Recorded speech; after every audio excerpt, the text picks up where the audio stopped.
teams helping and reaching people in our communities. Hope City Church, in partnership with the city, has helped families receive 1.4 million meals and mobilize over 5,000 volunteers serving more than 17,000 hours. During the month of July, Hope City holds an event called Days of Hope, where they lead hundreds of service projects with volunteers to spread hope to our local communities. We were so thankful that they were in District A last weekend at Spring Spirit for a food and supply distribution, and this Saturday they will be in District A again at the Carverdale Community Center to offer supplies and food as well. So thank you, Pastor, for all the work that you do. Absolutely. It's an honor to be here, and thankful to be a part of it with everybody. On behalf of our senior pastors, Daniel and Jackie Groves, it's an honor to be here. We're in the middle of an initiative that we call Days of Hope the entire month of July. And as she said, a lot of those stats, a couple of the things we are doing over the course of July, we'll have over 100 service projects all through our community. We had over 1,000 volunteers last week mobilized all through the city, and just trying to do everything that we can to be a blessing to this city and partner well. This weekend we'll be back at Carverdale, and we expect to serve upwards of 1,000 families with supplies and be able to help meet food insecurity needs. So very honored to be a part of all that we get to do with the community and with the city. So thanks for having us today, and let's pray. Heavenly Father, we thank you for the opportunity to gather today in service to this community. We ask for your wisdom to guide every discussion, every decision, and every action taken in this chamber today. We pray that you grant our council members discernment, integrity, and humility as they seek the good of all citizens in the city. Help them to listen with respect, speak with grace, and lead with courage. May they pursue justice, value truth, and work together in a spirit of unity, even in the middle of any disagreements.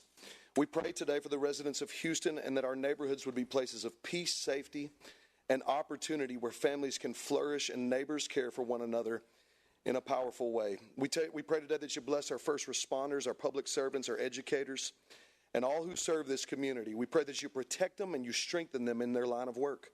We pray that today everything done here contributes to the well-being of Houston and bring honor to the responsibility entrusted to these incredible city leaders. We thank you that you go before us, and we thank you for your guidance in every aspect of today's meeting. We trust you and we honor you. In the mighty name of Jesus we pray. Amen. Please rise for the pledge.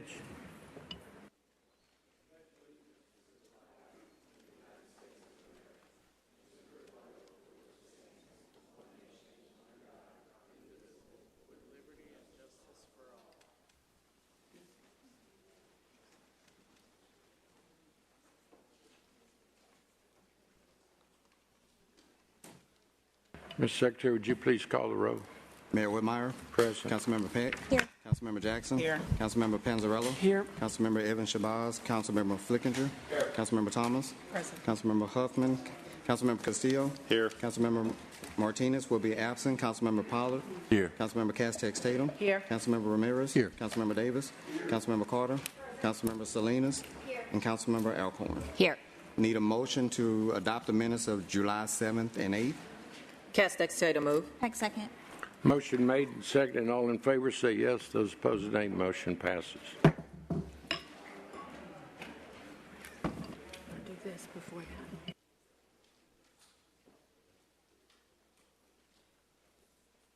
Procedural motions.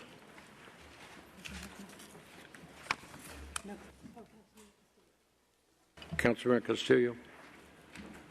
Thank you, Mayor. I move to suspend the rules to add Norma Garza to the bottom of the 2-minute speakers list, non-agenda. Motion made and seconded. All in favor say yes. Those opposed nay. Motion passes. Anyone else?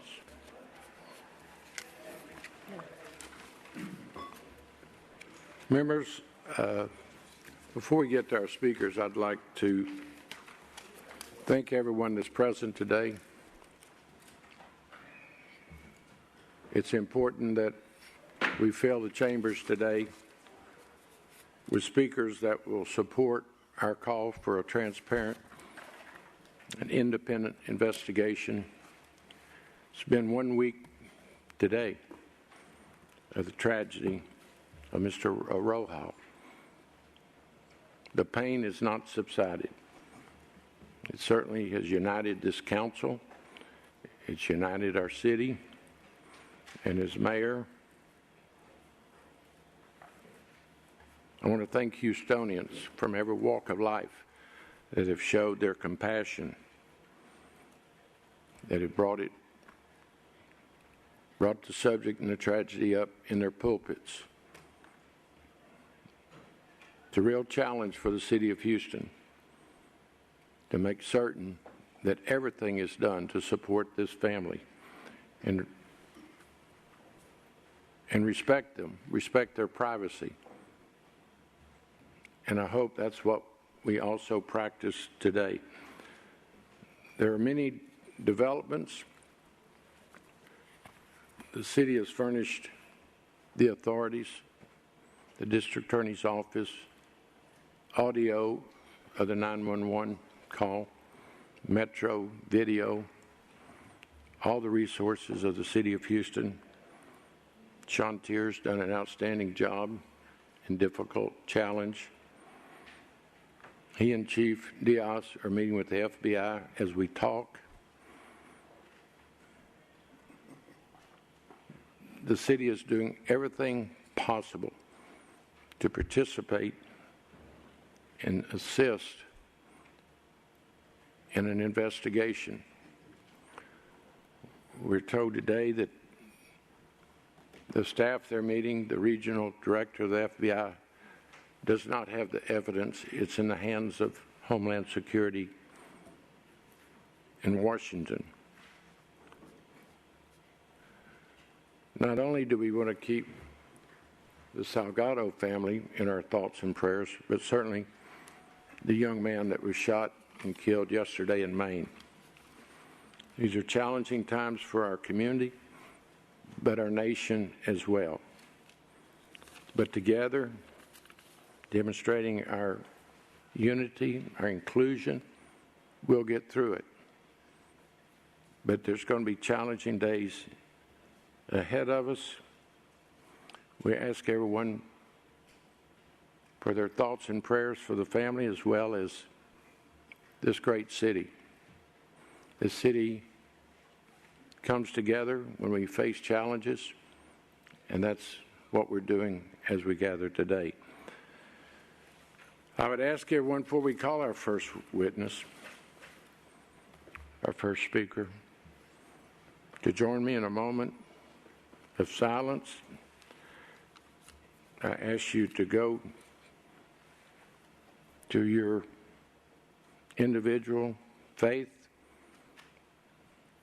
I ask you to do that, recognizing the diversity of our faith community. And keep the families across the United States that have suffered at the hands of an out-of-control law enforcement agency. And also let our speakers know you are making a difference. I've seen on the news where ICE is pausing their traffic stops.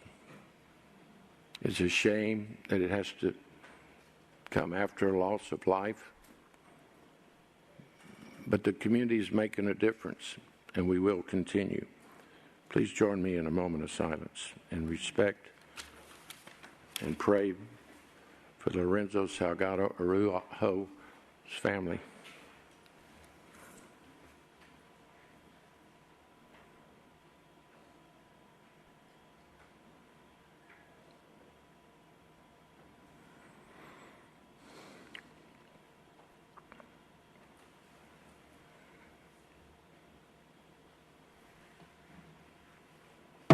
Amen.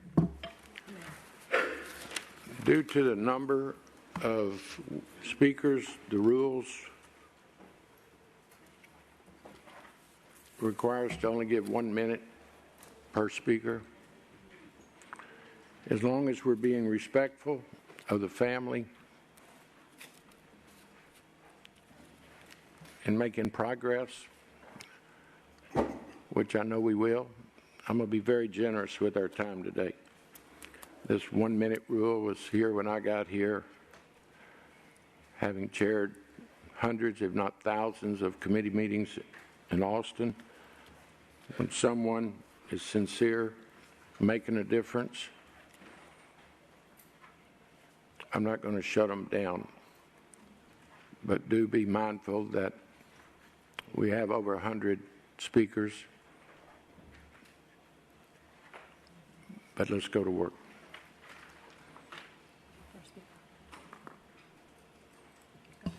Mr. Kruger. Dan Kruger.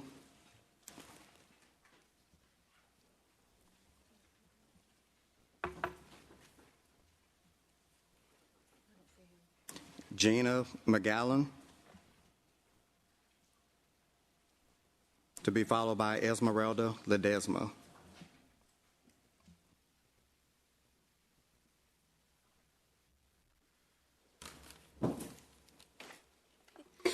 Gina Magayon. I am here today to implore the council to support an independent and thorough investigation into the murder of Lorenzo Salgado Araujo, murdered by ICE. It has been stated by the mayor in the past that the city does not have jurisdiction to do so, but it can be done, and it must be done for the sake of Houston's children. It must. I am an elementary school teacher in a Title I school in Houston ISD. The last month of this past school year, 2 of my 5th grade boys got into a physical fight. I pulled them aside and I talked to them about the importance of talking out our issues, listening to each other, respecting each other, getting a trusted adult involved in their problems. And my 5th grade student looks me in the eyes and says, "That's not real life, miss. ICE wouldn't do that to me. Police don't do that. They fight. They'd hurt us." What could I say to him? What will I say in August after a father was murdered in our streets? We are teaching our children to expect violence towards them. So please, for my students, for our children, justice for Lorenzo Salgado Araujo. This is on all of you. Thank you. Thank you. Next. Esmeralda Ledesma.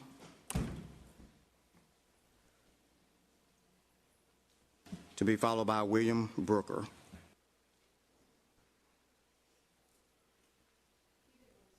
Okay.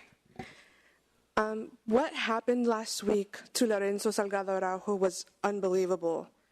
One of our community members was ripped from us. A father, a husband, a Houstonian. Our city council talks frequently about public safety, but who is this safety for? 1 in 4 Houstonians are foreign-born. What about the safety of our immigrant community? This city must do everything it can to end or limit ICE enforcement in our city and make these streets safer for us all. ICE has no place here. We need an investigation from the city of what happened. We need the agents and this agency to be held accountable, and we need ICE out of Houston. Thank you. Thank you. Next. Councilor Salinas. Yes, I'd like to move to suspend the rules to add Javon Tyler to the end of the 3-minute non-agenda list. Second. Motion made and seconded. All in favor say yes. Those opposed nay. Motion passes. William Brooker. Hi, my name is Bill Brooker, and I live in District C. Mayor Whitmire, I believe you worked with your ICE-supporting Republican pals Greg Abbott and HPOU to sabotage even mild limits on ICE actions in Houston. Now ICE is apparently hunting random brown people on our streets. We don't even know if Salgado's killers are hunting immigrants in Houston right now. Now you say you want accountability for ICE. I'm skeptical. Prove me wrong, Mr. Mayor. You have leverage. Use it. For example, you can announce that the city will suspend support of the 2028 GOP convention until the Trump administration fully cooperates. Mr. Mayor, we don't need another taxpayer-funded sports event or another taxpayer-funded convention payday for insiders. They can wait. We need justice for Lorenzo. Thank you.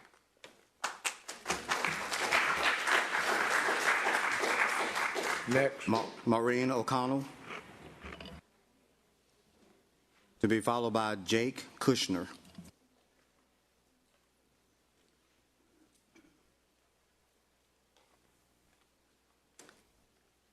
Good afternoon. I'm Sister Maureen O'Connell. I'm a Dominican sister and a member of the Migration with Dignity Coalition and a citizen of the city of Houston. I'm here to express my frustration and anger at the weaponization of our federal government and the terror that many of our neighbors and friends are feeling. Many years ago, I was a Chicago police officer for 13 years, and I'm appalled at the unprofessional and irresponsible behavior that we are seeing from ICE and Homeland Security. These people clearly lack training. They lack their understanding of what they should be doing in their role as law enforcement personnel. The murder of Lorenzo Salgado Araujo last week demands that we as citizens stand for what, not only for the Araujo family, but for our neighbors, our friends, and our family, and demand accountability and an end to the lack of humanity and care that we're expressing at the hands of our federal government. Thank you very much. Thank you. Next. Jake Kushner.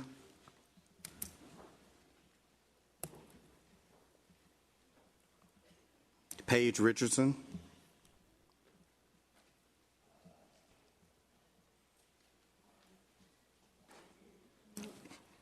Danny Hernandez.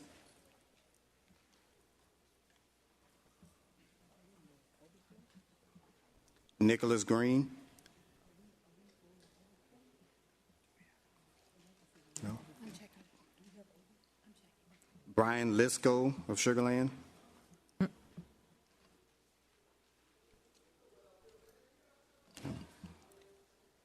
Camila Amador.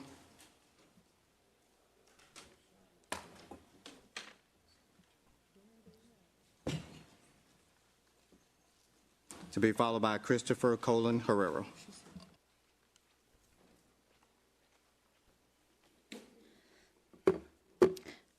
Good afternoon, Mayor and Council members. My name is Camila Galindo Marod, the 16-year-old daughter of two immigrants and somebody who holds fear for the future of my generation in this beautiful city. I aspire for a Houston where its government values accountability, justice, and community over complacency. And my ask is simple. It's for measurable action from y'all as our elected officials. Y'all say it's a difficult case to navigate, but I ask that y'all do the following with the city's funding, something that y'all do have control over. Please protect the people who call Houston home. Fight to stop the halt of the county-level taxpayer-funded defense program so witnesses and community members facing immigration enforcement have access to immediate legal support. And launch a multilingual Know Your Rights campaign so residents and small business owners all fully understand their rights in a city where the policy is ever so changing. Please do not let state mandates prevent you from protecting the people who you serve. Bring transparency, safety, and promise into my generation's future. Thank you. Just a second, ma'am. Councilmember Panzarella. Thank you, Mayor. And thank you, Camila, for being here. And I'm just really proud to see so many District C residents here today speaking out on what happened here in Houston recently. And I'm not going to speak after every single resident because there's a lot of speakers here today, but I just want to say I share your sentiments and I feel exactly what you're feeling. What we understand is that Lorenzo Salgado Araujo was killed by ICE agents, but he was not the target they were looking for. Correct. They attacked him because he was brown and because he looked like every other immigrant that lives here in Houston. Yesterday, ICE killed again in Maine. This time, and without accountability, this will not be the last time. To everyone here today using your voice does matter, and it is working, as the mayor pointed out. We have already seen changes at the national level from ICE, and I encourage you to continue speaking, to continue to be loud. And there is only one way to really end this, and it's to abolish ICE. And I stand by that, and I hope we can work together to figure this out. Thank you. I really appreciate hearing that from you, and I hope that's reflected across the council. Thank you. Thank you. Next. Christopher Colon Herrera. To be followed by Maury Bird Lucas. Good afternoon, members of the council. I'm here today to stand with our community and say, we don't want ICE, we want justice. The murder of Lorenzo Salgado Araujo was a senseless act of violence, and the ones that were responsible must be held accountable. We cannot rely on the investigation of an entity that has been caught in a lie after a lie. They have shown us that they don't care about justice nor about truth. We condemn their abusive tactics and their illegal behaviors. I'm asking you to join us publicly, amplify our voice, and echo them. We don't want violence roaming our streets. We don't want corruption influencing our people. We don't want mass bigots abusing their power. We don't want ICE. We want justice. Thank you. Thank you. Next. Maury Bird Lucas.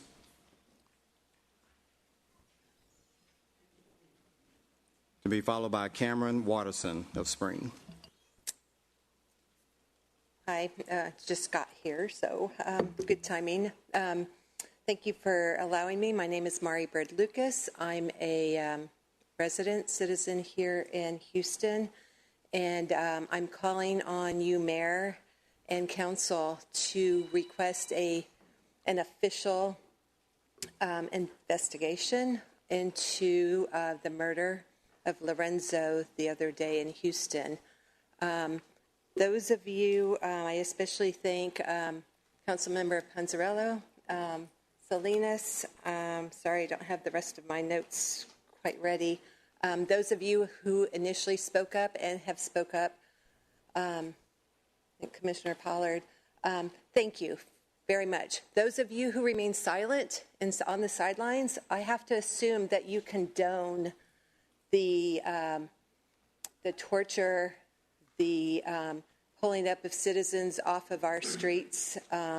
It's despicable, and your silence means that you condone it, and it's not okay. Thank you. Next. Cameron Watterson of Spring.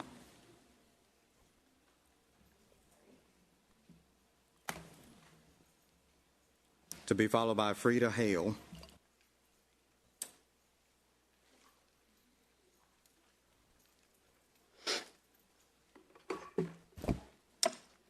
We first warned that if our tax dollars fund companies like Halliburton, Maersk, and Flock, Houston risks the same tools of oppression we bankroll abroad, like mass surveillance, militarized policing, land theft, and now murder, to be normalized here. And we were ignored for profit.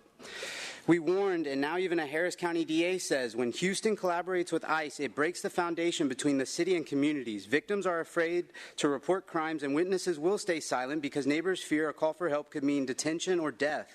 Yet we were ignored. We warned that a father who dies in a bread line in Gaza is no different than any immigrant who leaves for work in the morning and is killed or kidnapped by ICE, for both do not get to return home or to their families. Houston's revoking of the city ordinance with ICE is violence. Houston's capitulation and allowance for Flock to put a camera on every corner of our streets is violence. Our mayor's inability to be proactive rather than reactive to violence is violence itself against our immigrant communities, especially the marginalized communities as well along with them. So again, I say you've made our city a martyr, just like the ones you won't acknowledge abroad. You have brought the same murder to the innocent here, which cannot be ignored. R.I.P. Lorenzo. Demand all evidence be shared for private investigation and the naming of the officer. And to Houstonians, we cannot change what has happened, and it is not about a father being killed in Houston. It is about what Houston does when a father is killed in our city. So organize, for if there are no immigrants' rights, there are no rights, for there can be no freedom unless we are all free. Justicia para Lorenzo. Next. Frida Hale. To be followed by Monica Hatcher. Hello, my name is Frida Hale, and I'm here with Migration with Dignity Coalition. I would like to address the necessity and critical importance of an investigation into the tragic shooting of the death of Lorenzo. Without the facts and without the truth from our local trusted authorities, how can we prevent this from happening again? When established members of our communities are chased by unmarked vehicles and men that are unidentified, armed, and masked, that kind of fear permeates our entire city. Houston is making strides in becoming a very safe city, and feeling safe impacts every aspect of our lives here. I'm asking you to resist any pressure that deters you from continuing this local investigation until the facts are established, the truth is revealed, and every member of our community can feel safe. Thank you. Thank you, ma'am. Next. Monica Hatcher. to be followed by Salamu Alimasi. Good afternoon, Mayor and council members. My name is Monica Hatcher. I live in Spring Branch in Councilmember Peck's district. I'm here today with the Migration with Dignity Coalition, also to urge you to please use your influence and your voices to represent our interests here as Houstonians. ICE, the federal government, says immigration enforcement is about community safety. I work in a convent in the East End. That's right on South Wayside Drive. I drive that road every day, every morning. I'm not safe, and nobody is safe when there are rogue law enforcement agents in unmarked cars shooting their guns at random people who they don't even know. It's barbaric, it's uncivilized, it's un-American, and it's so unworthy of us as Houstonians. So I hope that I see all of you speaking very loudly to our federal officials to demand justice for Lorenzo and for Houston. Thank you. Thank you. Next. Salamu Alimasi, to be followed by Danny Hatcher. I'm sorry. Danny Hernandez. Good afternoon once again. My name is Salem Alimasi with CWS, and I'm proud Houstonian. Today we gather with deep grief in our hearts. We remember Lorenzo, our father, our brother, and we hold close every family in our community carrying the pain of loss. This sorrow is real. For many of us, this is personal. Leaving home, coming to find peace, but being separated from your loved one. We honor the dignity, the courage, the resilience of a new American and the new community who continue to rebuild their lives and strengthen our city even while carrying wounds that many cannot see. I sincerely urge you to stand with the community that is grieving. Remember all who are crying. Protect the health of those without worth. May our grief move us toward justice, and may our hope keep us together. Thank you. Thank you. Next. Danny Hernandez.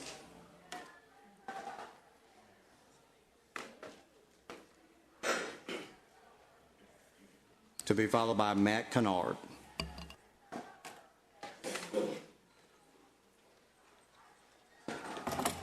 Good morning. My name is Dani Hernandez, and I am on the... Okay. I hope my time starts over.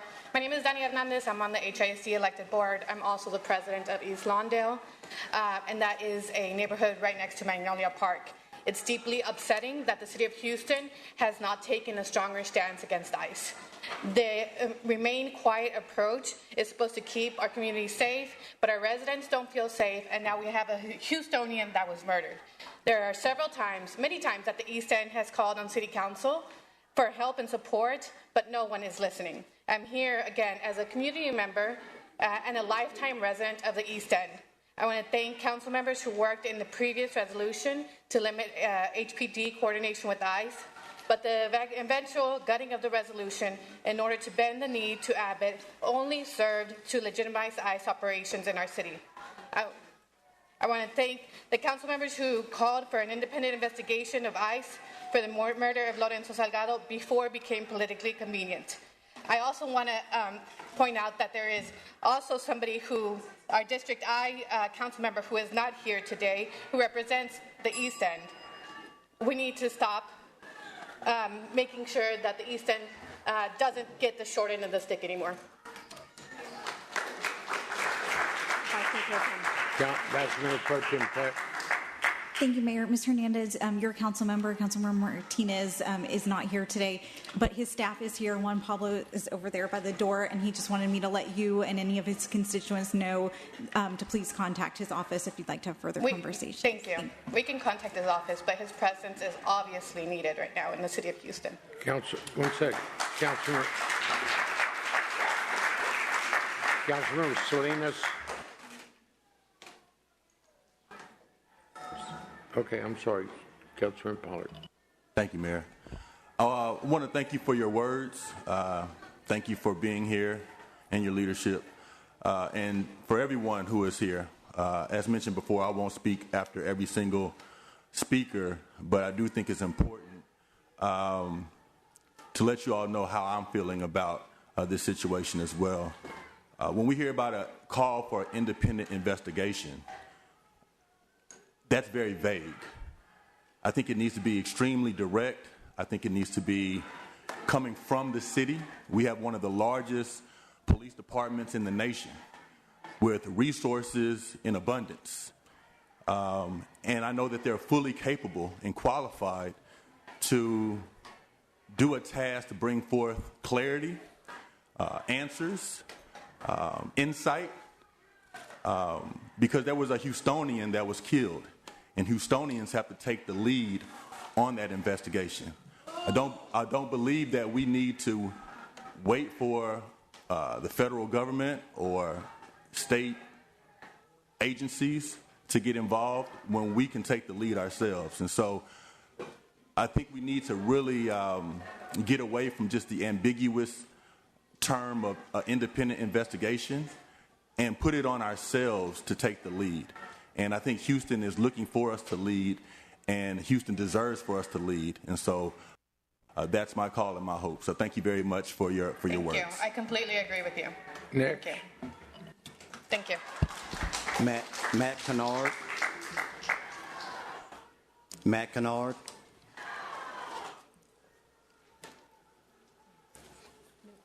No. Frida Adame.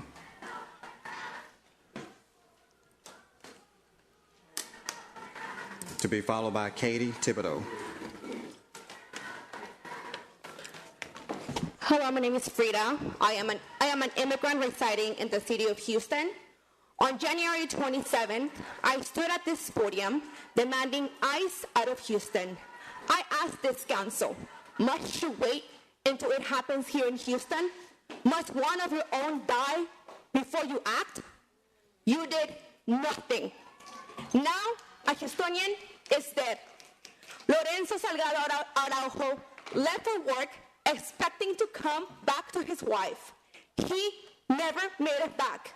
He was shot and killed by an ICE agent with no body cam, may I add. You failed our community. How many more? How many more must die before you finally grow a backbone and do something? We are being hunted like dogs. We are getting killed, and no one is doing anything. I could be next. I'm brown. I'm an immigrant. Who is it going to be next? Enough thoughts and prayers, enough statements. We need action. No action is complicity. It's time to act, protect everyone who calls Houston home, regardless of our skin color or our immigration status. We do not deserve to die because we do not have a paper. Do something. It's your job to protect all of us. ICE out of Houston and justice for Lorenzo.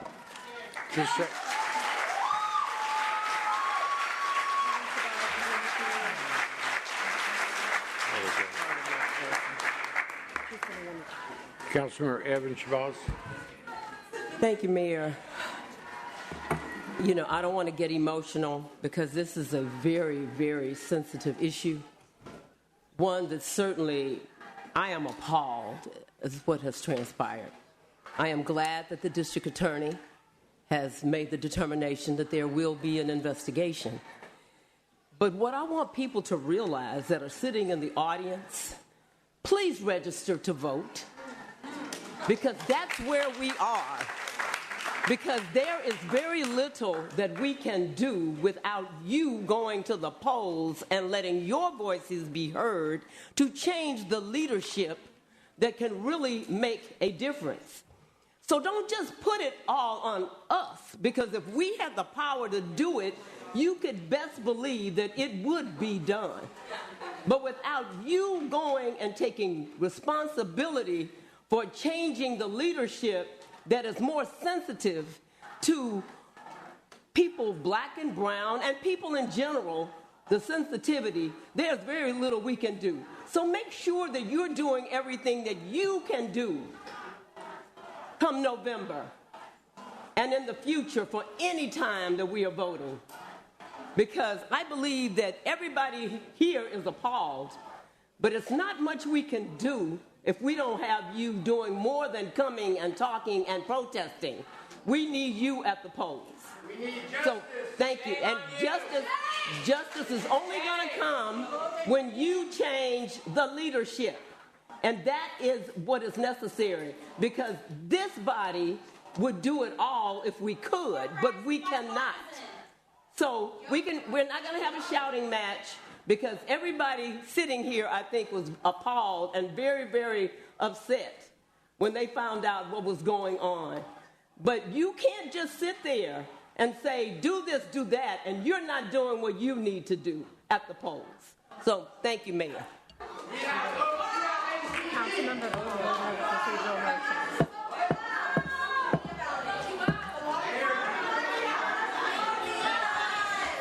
All right, please.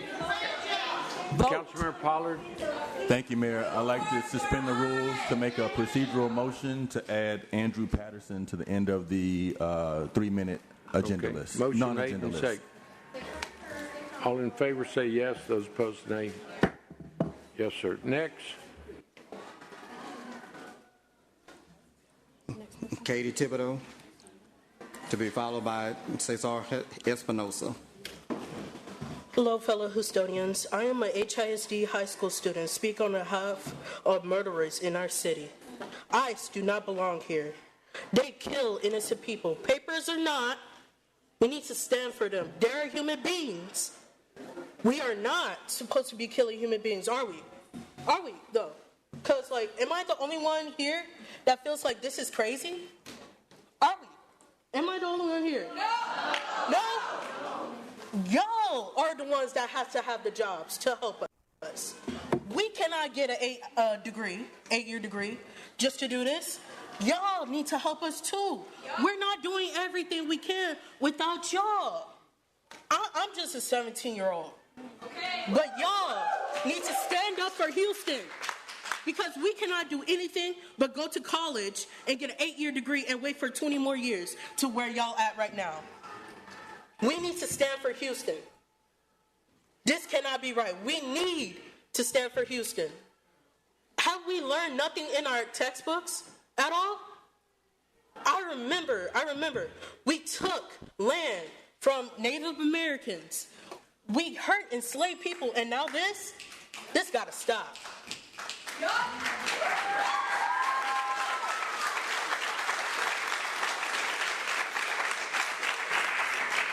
Next. Cesar Espinosa, to be followed by Gian Thomas.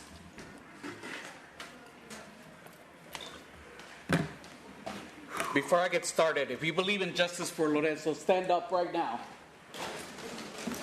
I want you to see this, council, and I want you to see this, mayor. And today, I brought with me enough copies of 3 independent investigations that the city of Houston has launched against federal law enforcement and have won. So for those to say that it cannot be done, here is proof, independent proof, that it can be done. I will turn this over to the city secretary, because I'm tired of the lying. I'm tired of the deceiving of this administration on a variety of levels, trying to look for the easy way out, not taking accountability. We must not make excuses. And for those people who say that voting is the only answer, I remind you, there is 1 million people, including myself, 350,000 LPRs, and 600,000 undocumented people, 1 million people in the city of Houston that do not have the power to vote. But we exist, and we have a voice. Listen to us. And on behalf of the Salgado family, I just talked to Lorenzo. He does say thank you for shutting down the street and allowing his mom to grieve. Thank you for that. But he is also encouraging you to make the right choice and launch an independent investigation and win for Lorenzo Salgado Araujo and his family. Councilor Panzarella. What I turn this over to?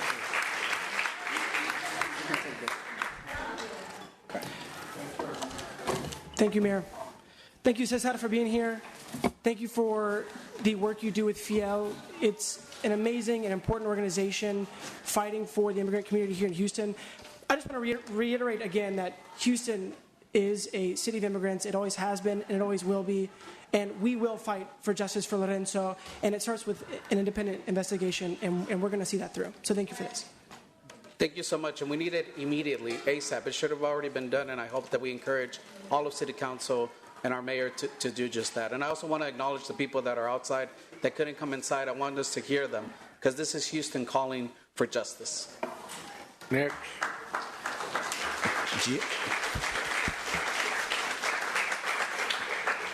Gian Thomas.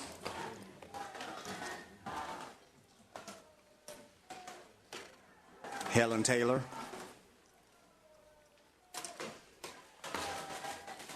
To be followed by Denise Wilborn.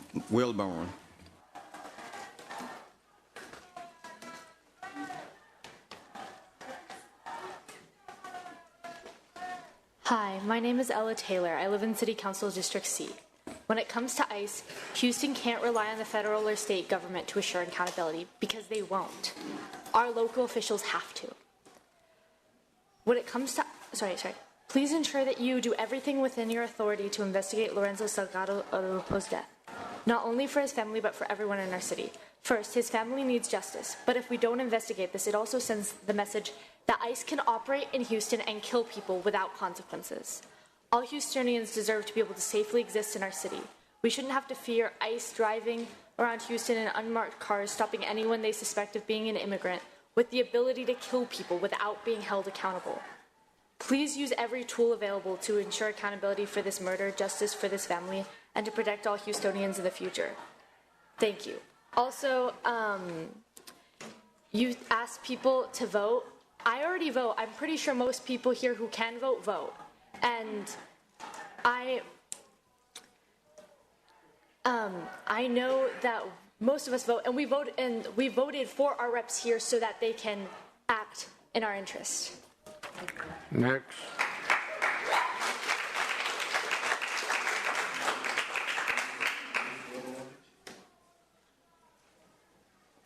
Denise Wilborn.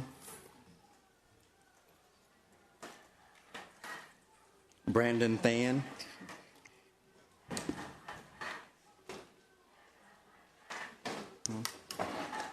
Nicole Navarro. To be followed by Melissa Yarborough. Good afternoon, Mayor, City Council. My name is Nicole Navarro, and I'm a recent health graduate from the University of Houston. My time in my career has been spent ensuring that Houstonians are safe, educated, and healthy, and that commitment is what brings me here today. In recent months, increased and aggressive attacks from ICE have placed Houstonians in a state of constant fear. Their officers have terrorized our communities, families have been ripped apart as unmarked vans haul fathers and mothers to detention centers, leaving their relatives wondering where they are, if they're safe, if they're alive. These attacks cannot continue. I call on Mayor Whitmire and the City Council to actually do something that shows that you care about the people that put you in office. I am asking the City Council to turn their attention to the following. Number one, stricter ordinances that limit collaboration between ICE and HPD. And number two, in order to function in our city, ICE must be held to these standards. A total ban on gear or apparel designed to mask their identity, the mandatory use of active recording body cameras at all times, and prohibiting the use of unmarked vehicles that allow agents to stalk our neighborhoods in secret. Mayor Whitmire, it is time for you to act like the mayor you promised to be and stand up for Houstonians. Stand up for families who are afraid. Stand up for all those who call the city home. Thank you. Next. Councilor Castillo. Thank you, Mayor. I move to suspend the rules to add Lupe Mendez to the 2-minute non-agenda list at the bottom. Second. All in favor say yes. Those opposed nay. Motion passes. Next. Melissa Yarborough. Not yet.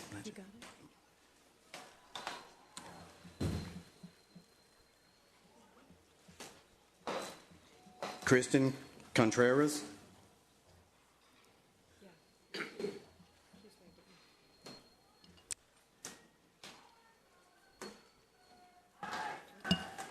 To be followed by Bianca Santorini.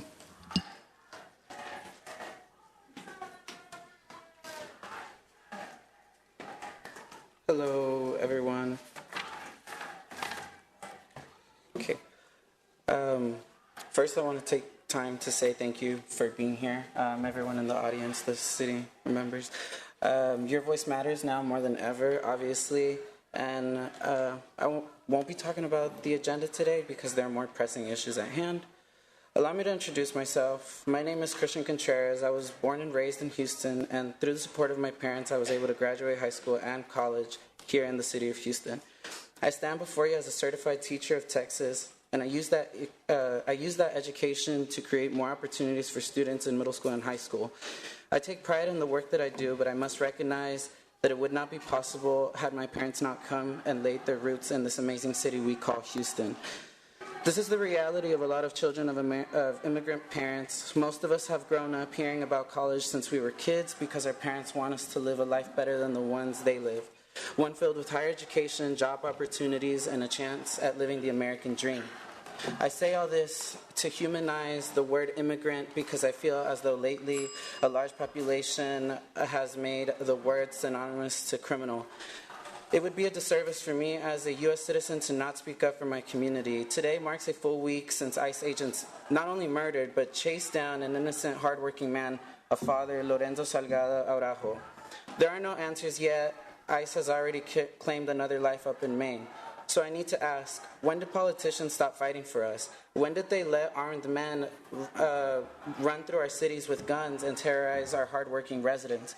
Why are ICE agents taking immigrant parents from schools? Why are we allowing them to take our community members and putting them into overcrowded facilities and sometimes even cages? What are you all for if not to serve the people? The mistreatment of Latin Americans will not be forgotten. And I leave you with this warning. Every year, a bunch of children to immigrant parents are eligible to vote. And social media has made it very easy for them to see all the events that are taking place. And I can assure you that they will not be voting for politicians that allow modern-day Nazis to publicly execute our people and put them into modern-day concentration camps like they did the Japanese Americans in 1942. Let us not repeat America's ugly history, and let us continue the diversity that has always existed in Houston. Thank you so much. Next.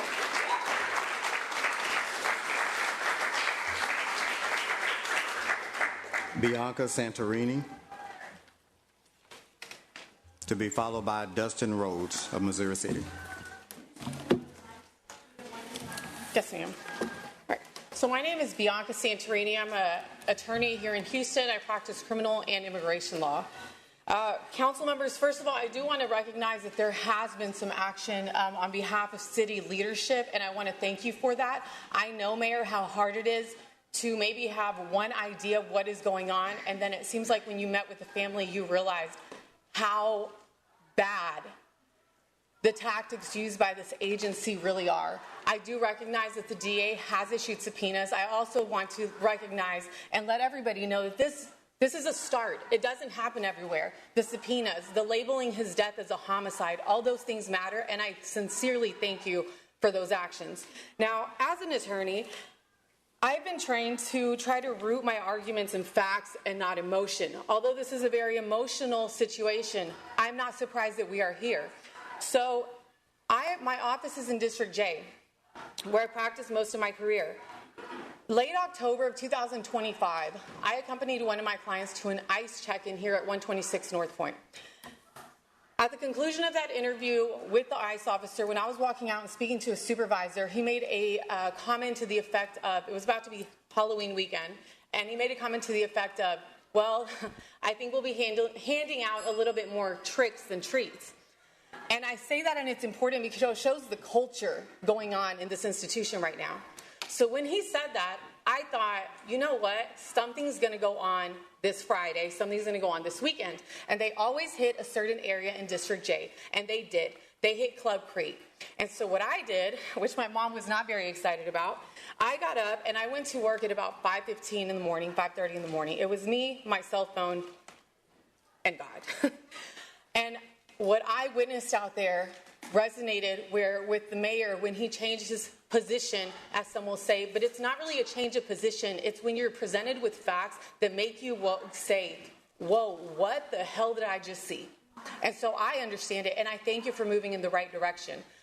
On Club Creek, I was present and I saw the same things. I saw what we see on TV. I saw windows being busted open. I saw people being dragged out of vehicles. So I went live on Facebook. I went live because I was scared that I would not get a chance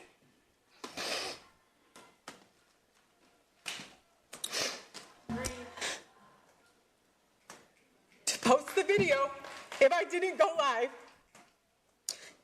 And everything that I caught was such a pervasion to what we know as due process in the United States. Because the way that a civilized society carries out laws is through arrest, through court proceedings, and due process. And I'm going to wrap this up. Let me just tell you, when I left that scene, and I had a lot of recordings and I had a lot of interactions, when I left on the way to my office, I ran up on a scene where an ICE officer had done exactly what he did to Lorenzo. He stopped, he pit maneuvered a van that was driven by a 72-year-old black man who was volunteering for a church, driving a van full of mentally incapacitated adults who were going to an adult daycare for the day because he thought he had got a big hit. This was all caught on video. And so the reason I came today is because we say that we want to move in that direction. Well, I have what the young people call receipts. And I have here enough copies for everybody.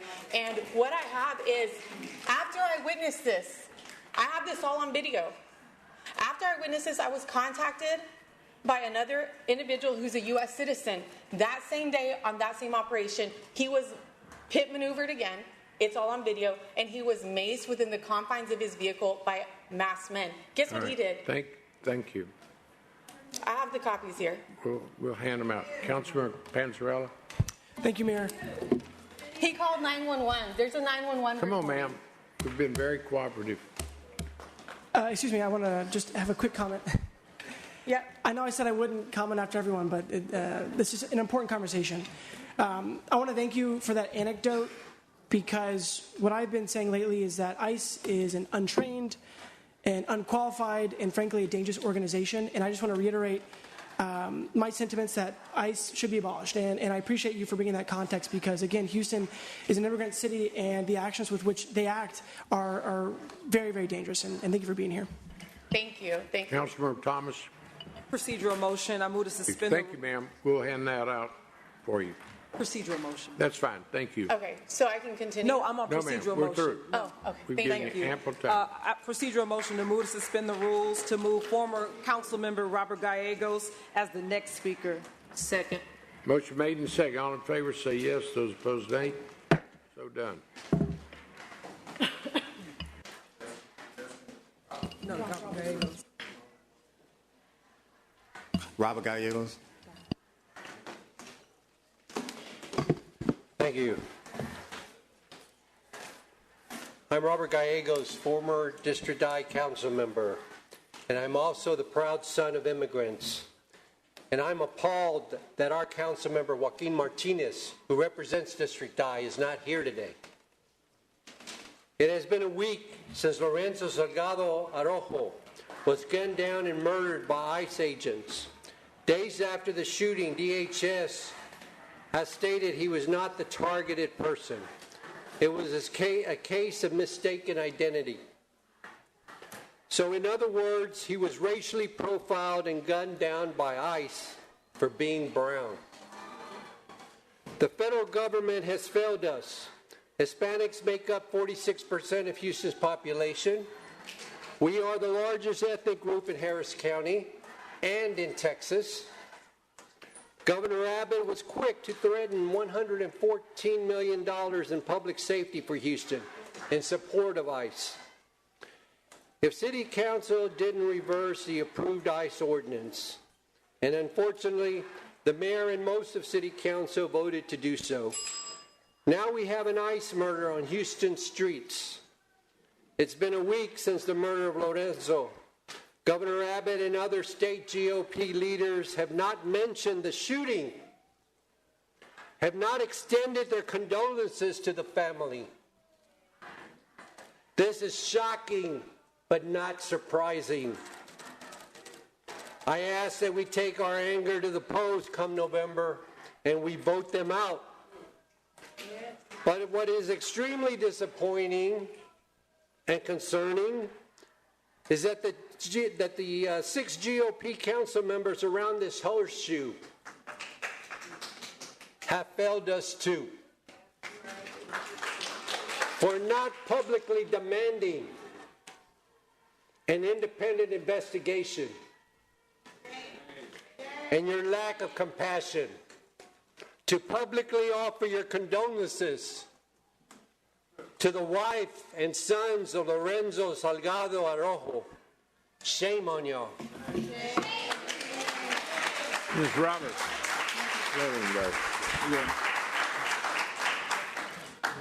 Next. Dustin Rhodes of Missouri City. To be followed by Olivia Smith. Hello, my name is Dustin Rhodes and I am a high school student in Houston. I, like many others, am here to make it clear that ICE is not welcome in this city and that their killing of Lorenzo Salgado cannot be treated with disregard. We are told that ICE is here because our streets are flooded with dangerous criminals, that they were sent at the word of a felon. They claim to be here to detain the worst of the worst, yet a beloved father is dead. We have eyes, we have ears, and we are paying attention. If you use your ears right now, you'll hear the chants at the steps of this building. There is no point to pretending that ICE is here to protect us, and any attempt to continue that lie will only show that our safety is not your concern. ICE has failed to support their version of the killing in any way, and after we have watched them plainly execute 3 Americans, I personally do not believe them. This city, you, have an obligation for its people and for its decency to independently investigate the killing, to reject flock security, and to stand up and fight the presence of ICE in Houston. You can be damn sure that I'll be voting next year, but right now, I'm in the benches. You are on the council. So no matter what kind words you all use here today, inaction will not be tolerated. And there will be consequences to the actions of each and every one of you. Next. That is all.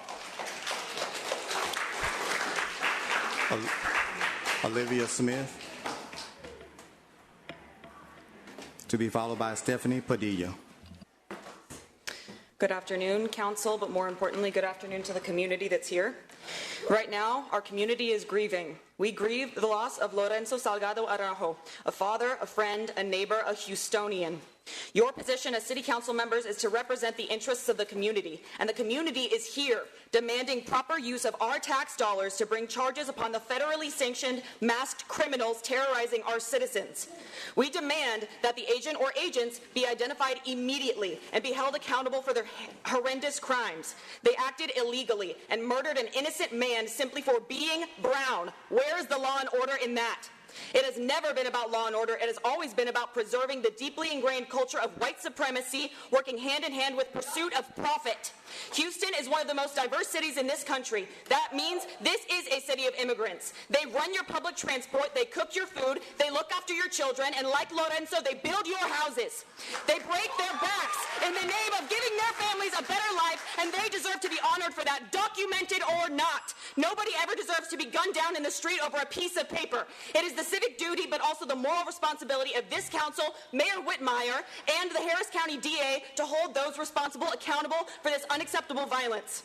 I want to take a moment to speak to those of us in this room and beyond who are afraid. People afraid to speak out or take action for fear of significant consequences. I ask you, when our neighbors are being gunned down in the streets, what more do we have to lose after the loss of one human life, let alone the many that have already been murdered by ICE this year alone? 2 innocent fathers in just 1 week. They want to silence us. They want us to be afraid. Those of us who are able have a duty to stand up and say not one more.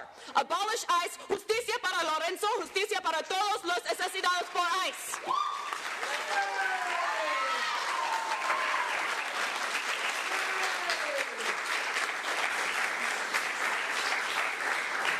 Next. Stephanie Padilla. To be followed by Norma Garza. Well, I want to clarify because I don't think people know what's happening. There's been a 3rd death. I don't know if everybody's in the loop right now, but there was a 3rd death that happened this morning in Miami because the man was fleeing from ICE and got struck by a vehicle. So let's settle on that. That's 3 in 7 days, not including our own. I'm not going to come here and speak to you and berate what you should do because I don't believe you even care to listen. She has proven it the entire time you've been on your phone being disrespectful to the entire community, requesting us to vote, but you can't even give us your undivided attention for a few minutes, right? That much. here for one purpose. I am IYT. I am Immigrating Youth Texas, and I am here not just for the community, but for all of Houston. So I'm going to invite every single person sitting here today to come out on Sunday without a political agenda to protest for the justice that we are requesting for Mr. Lorenzo's family. I know you guys probably have never attended a protest, or if you have, it's probably because there was a camera there. But leadership isn't about showing up. I have come time and time again and spoken with you about collaborating and working together, and I quite literally don't know what else is going to take. Oh, you don't remember when the kids came out Thank you, ma'am. in March? Oh, now you don't want to talk. Got it. Next.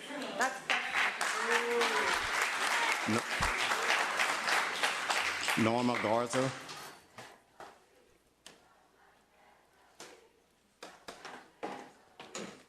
Lupe Mendez.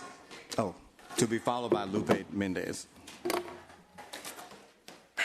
My name's Norma Motu Garza, for the record. Norma Motu. I go by Norma Motu. There's a scene in the movie, Set It Off, that asks a simple question. What is a protocol when someone has a gun pointed to your head? The truth is, fear doesn't follow a procedure. I know because I've had a gun pointed at my head. And in that moment, your heart races, your body goes into survival mode. You don't calmly analyze every detail. You don't ask yourself if that person approaching is law enforcement or someone intending to harm you. You react because you believe your life is in danger. Lorenzo Salgado Arugo, in the morning hours, was being followed by unmarked vehicles. I cannot tell you exactly what was going through his mind, but I do know what fear feels like. When your body believes your life is in danger, it doesn't stop to think about procedures. It doesn't calmly analyze who is behind you and what their intentions are. You go into survival mode. Again, my name is Norma Motu, and I come to you as a granddaughter of a World War II veteran and a father of a Mexican immigrant and an educator teaching children of Houston, including in the East End. A business owner and a community advocate. I'm not here to debate immigration policies because I know the difference. I've gone to South Texas College of Law, and I understand and respect procedures. But during the COVID pandemic, I was a contact tracer and then became a COVID administrator. During that time, we watched federal, state, and local governments work together because protecting human life mattered. We educated communities, shared information, we adapted. Why should this be any different when it comes to public safety? If federal immigration enforcement must take place in our neighborhoods, then leaders at every level should work together to reduce unnecessary fear, improve communication, encourage de-escalation at all times, and protect the public safety they swore to serve. Public safety and human dignity should never be opposites. As an educator, you already know what we do. Our government should be held to the same values as our children are being taught. Families in our communities live with fear every day and feel judged or treated differently because of the color of their skin or because they are perceived to be immigrants. Whether we are born here or not, the color of our skin should not determine how safe they feel in their own community. Fear is real. Fear changes how people respond. Today I'm asking you to do what is right. Transparent investigation for Lorenzo Salgado Arugo so facts can be fully examined. No family should ever have to go through this and endure this kind of loss without clear answers. Thank you, ma'am. If I need to, I can help with educating ICE agents, just like I created a COVID education that actually won at the CDC Atlanta. We put together COVID education. We can put together an ICE coalition training if I need to be a part of that. Okay. I will. Thank you. Thank you. Good presentation. Again, thank you, Mario Castillo, for letting me talk, and thank you, Joaquin Martinez, for at least calling you from where he needs to be so that we could be here. Thank you, ma'am. Appreciate you. Okay. Councilman Jackson. Thank you, Mayor. Thank you, Mayor. I move to suspend the rules to add Kendrick Sampson at the bottom of the 3-minute non-agenda list. Very good. Motion made and seconded. All in favor say yes. Those opposed, nay. Motion passes. Next. Lupe Mendez.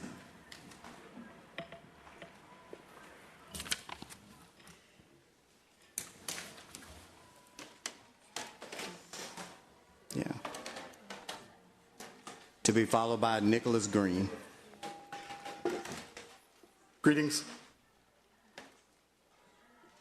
My name is Guadalupe Mendez, Texas Poet Laureate Emeritus, and I come here with you to demand that you protect our families as best you can. You've already heard and will continue to hear calls for an investigation to the death of Lorenzo Salgado Araujo. Continue to advocate for your constituents as much as you can, but I also ask that you think and strategize going forward, not reactively, on what you plan to do to assist families that have been negatively impacted by the inexcusable actions of agents from ICE. So many families have been affected by this lawlessness. The Salgados and so many other families should not have to resort to GoFundMe projects to support them when loved ones are disappeared or worse, killed. Schools should not have to design plans for their undocumented students to keep their families safe. Yes to, my screen not giving out. Yes to an investigation, but also your support is needed for our families. What will you decide to do next? There are people outside right now calling for change, and the next move is yours, Mayor. ICE out of Houston. Justicia para Lorenzo Salgado Araujo. Thank you.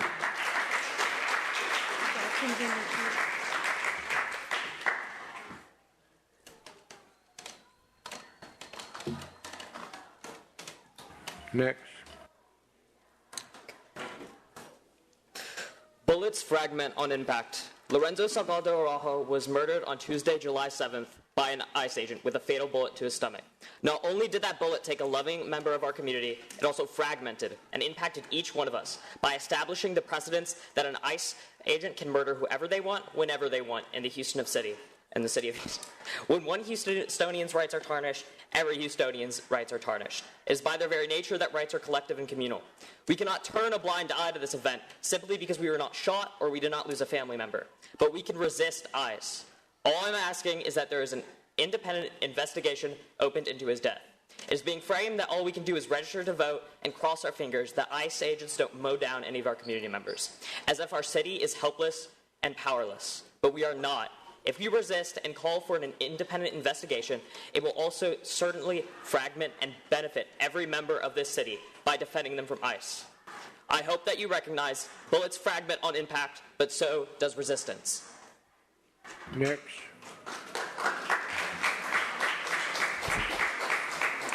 Frederick Wagner.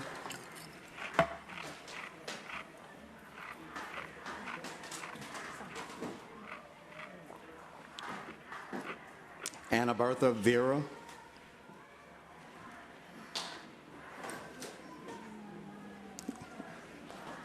Will Hill. Oh, wait.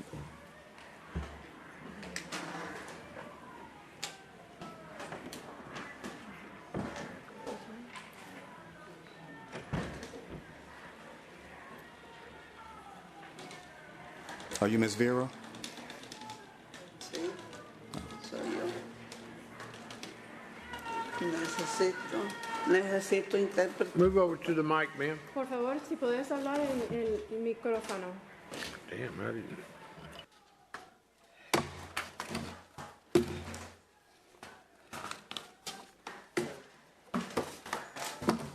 Señor alcalde, mi nombre es Ana Berta Vera.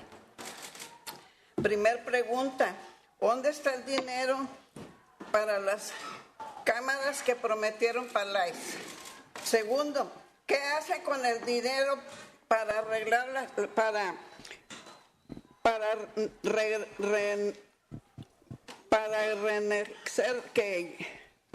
dispense?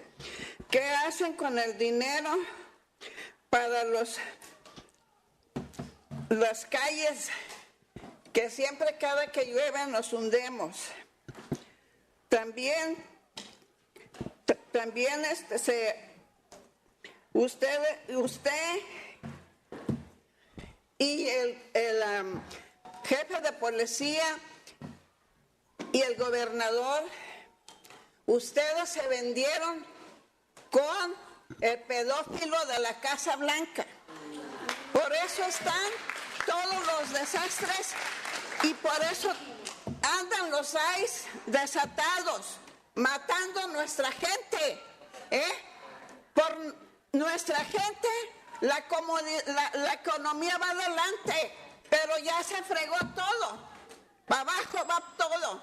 Por culpa del presidente y de ustedes que se vendieron. Estamos en una ruina. Y si sigamos así, vamos para abajo. Otra vez, en noviembre, según ya dieron las noticias, el presidente nos quiere hacer chapuza con las votaciones. Y eso no lo vamos a permitir. Ya no queremos más plagas aquí, destruyendo nuestro país. Segundo, también que por nosotros, ustedes reciben su sueldo y tienen que hacer su trabajo y ya basta de mentiras. Otro también, pidemos justicia por Lorenzo, porque nomás dicen estamos investigando y que estamos investigando. Eso ya lo sabemos, pero no sabemos cuándo se llega ese día. El lunes, ayer, mataron a otro hombre joven de 26 años, no aquí en el otro estado. Lo atribuyeron a tiros. Ese señor llevaba a su niña de 3 años. ¿Y qué pasó? Lo mataron enfrente de su niña. Estos hombres son unos salvajes, son unos animales, despensándome la palabra, porque no tienen conciencia, no tienen nada. Y ya estamos hasta aquí. Me duele mucho ver a mi gente en esa condición. ¿Y sabe por qué? Porque yo sufrí también en California. Muchos años atrás trabajé duro en California. Entonces, yo ya sé cómo me trataron también. Me discriminaban. Me duele mucho que está pasando esto. Ya basta. Y si no salimos a votar el día en noviembre, ya nos llevó a la tristeza. Salgamos a votar todos para que ya ese país salga adelante. Y muchas gracias por todo.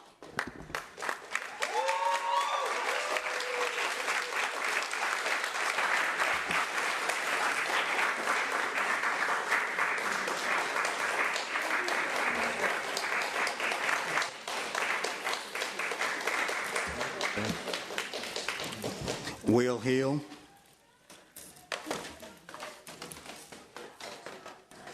Dr. Myron Holtz, Conroe. To be followed by Melvin Williams.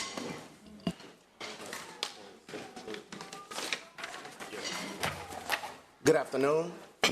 Thank you all for having me. I'm not the authority for veterans, but as a disabled veteran, I am here speaking on behalf of all the disabled veterans who use the Houston airport system. Disabled veterans enjoy complimentary parking, and while it is a privilege to enjoy this parking, it should not be met with such harsh restrictions. My petition to this mayor, to this council, to this city is that you all consider removing or making an exception to the parking that is granted to veterans, to disabled veterans, for bullet number 4. I had made some copies because it talks about how do you qualify. And real quickly, this 4th point, the first 3 are good. I'm not talking about the amount of days. I'm not talking about the time. But this 4th point says you must provide current, original, unexpired DMV vehicle registration renewal paper receipt. There are veterans who are disabled veterans who are driving in vehicles that display the disabled veteran license plate, who may not be on the registration for that vehicle. And I just believe they should be granted the opportunity to still receive that complimentary parking. And all I'm asking you all is that you all consider removing that 4th bullet that says, as a disabled veteran, you have to be on the registration. I mean, if you're going to give the complimentary parking, give it. But if you're going to restrict it, remove it. My argument is simple. I think the council, the city, the Houston Airport System should consider removing that fourth bullet and let the veterans enjoy the complimentary parking that you all have given them. Thank you. Thank you, sir. Next. Melvin Williams. Well, he went in there. Melvin Williams. Griselda Hernandez. To be followed by Brenda Samuel.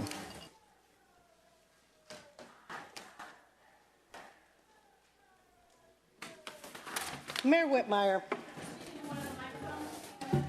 Mayor Whitmire, can I ask you a question? And I want you to, look at me when I'm asking you these questions because I see you glazing off, okay? Do you have any kids or do you have any grandkids?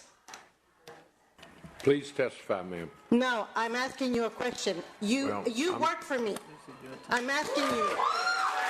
I pay your check. Do you have any kids? Fine. No, I'm asking you. Well, because let me tell you that's something. not the I'm going to purpose. tell you something, okay? Would you, and you look at me while I'm talking to you, do you want any of your kids being hunted down like animals as what they did to our native brother? How would you like that? You wouldn't like that, would you? Exactly, because you can't answer the question. Think about it. One of your relatives helpless while seven men,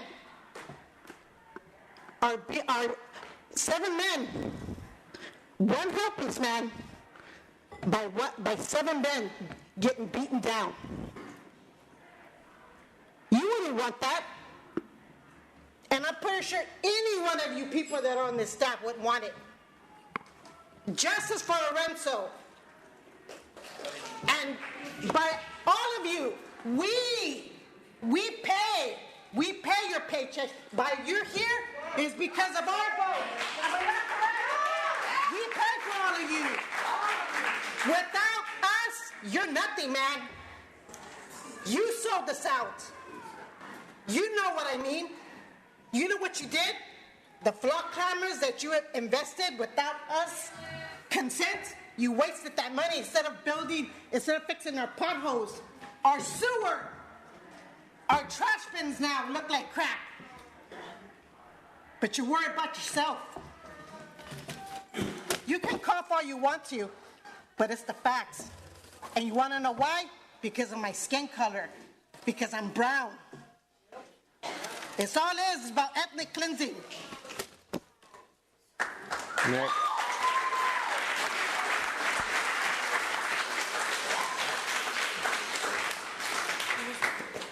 Brenda Samuel. She's not here today. She had a family matters. Okay, Doris Wesley. To be followed by Anna Brooks.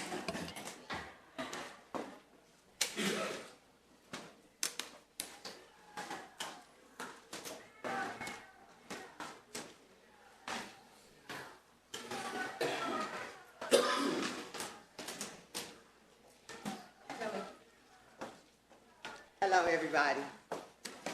My name is Doris Wesley, and I'm 64. I'll be 65. Say what? The mic over here. Oh, that's better? Okay. Hello, everybody. I'm 64. I'll be 65 September the 3rd. I'm here because the city of Houston, let me put my eyes on here. The City of Houston Housing and Community Development Center Department Home Repair Program built a house for my husband and I, which he passed away a year after the fact. And Brenda Samuel was going to speak about her house also. I want you all to see, this is a picture of my house. The outside is really beautiful. Okay? Under the house, they built the house on top of all the rubbish of the old house. Okay? This is more pictures of rubbish. I had the inspectors to come out. They said, oh, there's nothing wrong with the house. The house is popping. Floors coming apart. I showed him that. I have a daughter that's autistic, just me and her now that my husband passed. This is my kitchen floor, where it's a big hole that's coming in here. Right here in front of my kitchen cabinet, I can't wash my dishes because it's a hole. Okay, here's another picture of how the floor coming loose. In my washroom, in front of my washing machine, big hole. The floor is coming loose. This is how they did the corking for is around the washer. It's mold right here, mold and mildew in the washroom where they got water running into the pipes. This house was built only 6 years ago. They have my deed on my house for 10 years. All the plugs are coming loose, breaking apart. Okay? Here it is, the light switches. Okay? Ma'am, this is in the bathroom. Mold and mildew around the toilets. Bathroom floor. Ma'am, Apart. Mayor Pro Where Tem. the dryer hot water tank is? Miss Wesley. Sal is here. Was your home repaired through the GLO, the General Land Office, or from the Housing Department? The Housing and Community Development Department. But was City of Houston, the home repair. It's where I own my own house. They asked my husband, due to him being a citizen, senior citizen, they was going to repair, build a house for grown up. They tore down our old house. Right. Which my old house, the only thing was wrong with it, the roof was leaking. No, but I we get had it. to tarpaulin So over it. I understand that the repairs were made by the General Land Office. I'm going to ask you to talk to Rebecca Williams from the mayor's office. Okay. And we can check and see if the GLO's warranty program can assist you with those home repairs, but she'll be able to help navigate you through that process. Okay, because I spoke with Ron Jones at the city. He said I'm not the only one I want that you to has speak that to problem, Rebecca. and I will have to deal with it. Okay, talk to Rebecca. She'll help you navigate that Okay, process. and like I say, it's mold and mildew, and Ocean City, Ocean Lumber came out, and they the one that let me know that the house is heavily. I mean, he said it's going to cause me bad health problems later in the year. Okay, we'll try From to who I help speak you. with, Yes, thank ma'am. y'all. Good luck. Where's Rebecca? Right here. Okay. Let me get my. Next. Anna Brooks.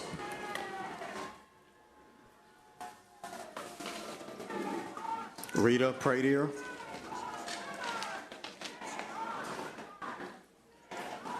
Angela Freeman. Noel Freeman.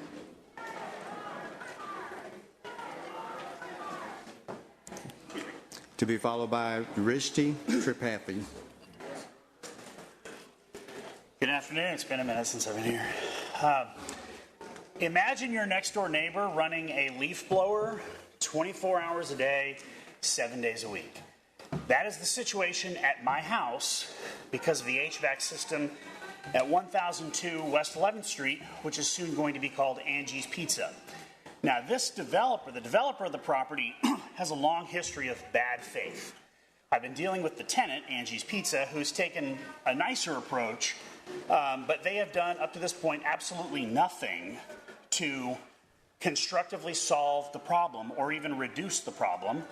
And their HVAC system is running between 90 and 94 decibels at my property line, and my garage apartment is 6 feet beyond that property line. It's running 71 decibels inside. The Houston Noise Ordinance limits HVAC systems to 65 decibels or less at the receiving property line. Houston Public Works approved the creation of this nuisance. They did not take into account that this massive HVAC system would create noise. They didn't take into account that it's 14 feet from a residential dwelling. And adding insult to injury, the developer has, or the tenant has applied for or will apply for an amplified sound permit. So I've got HVAC blasting from one side of the building and music blasting from the other. I've had 3 asks, and if you will indulge me, I will tell you. Number one, I would like Mayor Whitmire to compel Public Works to force a resolution to the problem. The restaurant opened Friday night, so they have no more incentive to fix the problem. The second thing is to deny the amplified sound permit, and I would like to ask finally for this council to amend the amplified sound permit ordinance to require that written notice be sent to every property owner within 250 feet of the applicant. Thank you all very much. Thank you, Noel. Councilman Panzarella. Thank you, Mayor. Thank you for being here, Noel. I'm being cut up to speed on this. I just want to say that our office is following up on it, and we'll be in contact. All right, thank you. Thanks. Alcorn. Hi, Noel. Good to see you. As you know, I worked on the noise ordinance a lot and would be happy to help with that. Certainly, if they're already above the approved decibel levels, they can't. I can hear it inside my house. Right. With my air filters running. Yeah, no. If they're and my AC unit running. If they're already over, we need to do something. So send it to me as well, and I'm happy to back up. I sent a video to you and Councilmember Panzarella of the sound inside my garage apartment. I sent Public Works and ARA both video from outside showing it at 94 decibels at 1 o'clock in the morning. I'm happy to forward that to both of your offices. No. I mean, I'm sure we have it, and I'm sure Jordan's already sent it on, but we'll follow up on it for sure. Houston Public Works and ARA, just for the record, have been completely non-responsive. All the times I've contacted them about the problem, not one single person has contacted me. We'll make sure you get a response. Great, thank you. Rishti Tripathi, to be followed by Marcus Lastrup. Good afternoon, Honorable Mayor and the members of the Houston City Council. My name is Shrishti Tripathi, a resident of District F and a volunteer of Hindu Swam Sevak Sangh. It is an honor to join you in the celebrating of America's 250th anniversary. As Hindu Americans who proudly call Houston home, we are deeply grateful for the freedoms and the opportunity this nation has given us. Houston's diversity is one of the greatest strengths. Our community is proud to contribute through volunteering services, civic engagement, charitable activity, and cultural programs that make our city stronger. The guiding principle of our tradition, Vasudhaiva Kutumbakam, the world is one family. The timeless value inspires us to serve others, build bridges across communities, and contribute to the common good. To mark this historic milestone, moreover than 40 Hindu temples across Greater Houston area displayed America's 250th anniversary banners, expressing our gratitude and the blessings of liberty and our commitment to the democratic values that unite us all. Thank you for the opportunity to speak today, and congratulations to our nation's 250 years of freedom and independence. Thank you. Thank you, ma'am. Next. Marcus Lastrup.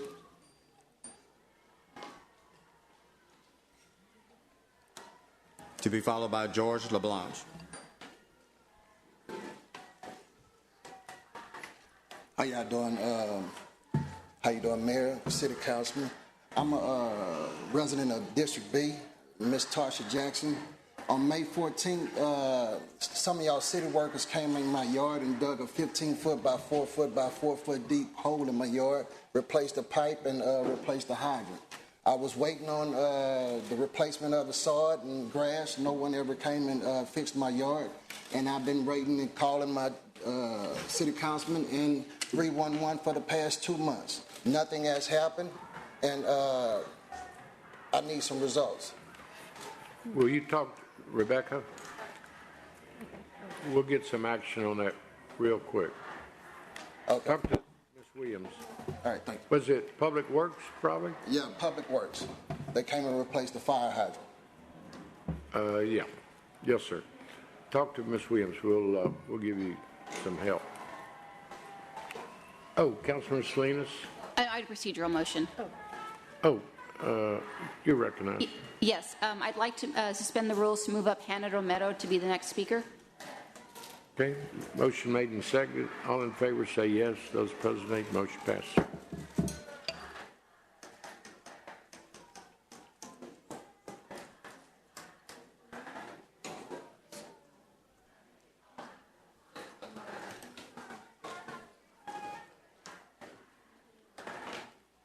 Hannah Romero. Thank you. Good afternoon, Mayor, members of Council. My name is Reverend Hannah E. Atkins Romero, and I serve as Rector of Trinity Episcopal Church in Midtown Houston. I'm a co-founder of the Migration with Dignity Coalition, a faith-based, ecumenical, local group that recently advocated for the end of non-traffic safety stops and an end to Houston Police Department collaboration with ICE. One of our members received recognition from you all at the beginning of this session for World Refugee Day. I come as a pastor, a Houstonian, and someone who has spent years walking alongside immigrant families. I'm here because the death of Lorenzo Salgado Araujo has shaken our city. I've been to several vigils over the recent week where the family members have shown up seeking support and answers. We are told that he was not the intended target. We have learned that officers were reportedly operating in unmarked vehicles and without body cameras. Fox News 26 and others quoted DHS that ICE agents were acting on a tip from their local law enforcement partners in Houston. I can only assume that that was Houston Police Department. Whether every detail is ultimately confirmed through investigation, those facts alone demand transparency and accountability. If armed officers can pursue someone in unmarked vehicles without body cameras and an innocent father can lose his life, then every Houstonian should be asking what safeguards exist to ensure that this never happens again. We especially call for the protective measures of the 3 brave witnesses, presumably undocumented as they were taken into detention centers, that Houston, that you all make sure that they are safe, that they are protected, that they are not deported, that they are able to tell the truth without fear about what happened that day. I ask this council to insist on full transparency and to do everything within your authority to protect the lives of everyone who calls Houston home, whether they have a slip of paper, a certain number, or not. And to not let Governor Abbott reverse decisions that you make as a city council. Justice is not about politics. Justice is about truth, and truth is the beginning of healing. Scripture teaches us that every human life bears the image of God. Jesus tells us in Matthew 25, I was hungry, and you gave me food.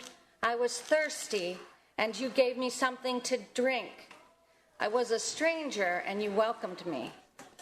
And in Leviticus, we hear God's command, when a stranger resides in your land, you shall not oppress the stranger. The stranger who resides with you shall be to you as a citizen among you. You shall love the stranger as yourself, for you were strangers in the land of Egypt. These are not simply religious ideals. They are a call to recognize the dignity of every person, of every Houstonian. Thank you. Thank you.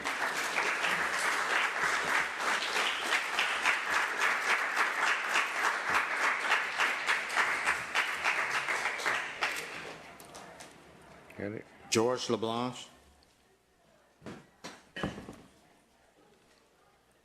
Geneva Colbert.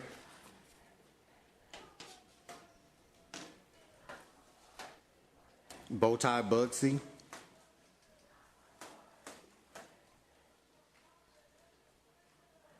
Armagon Chamkani.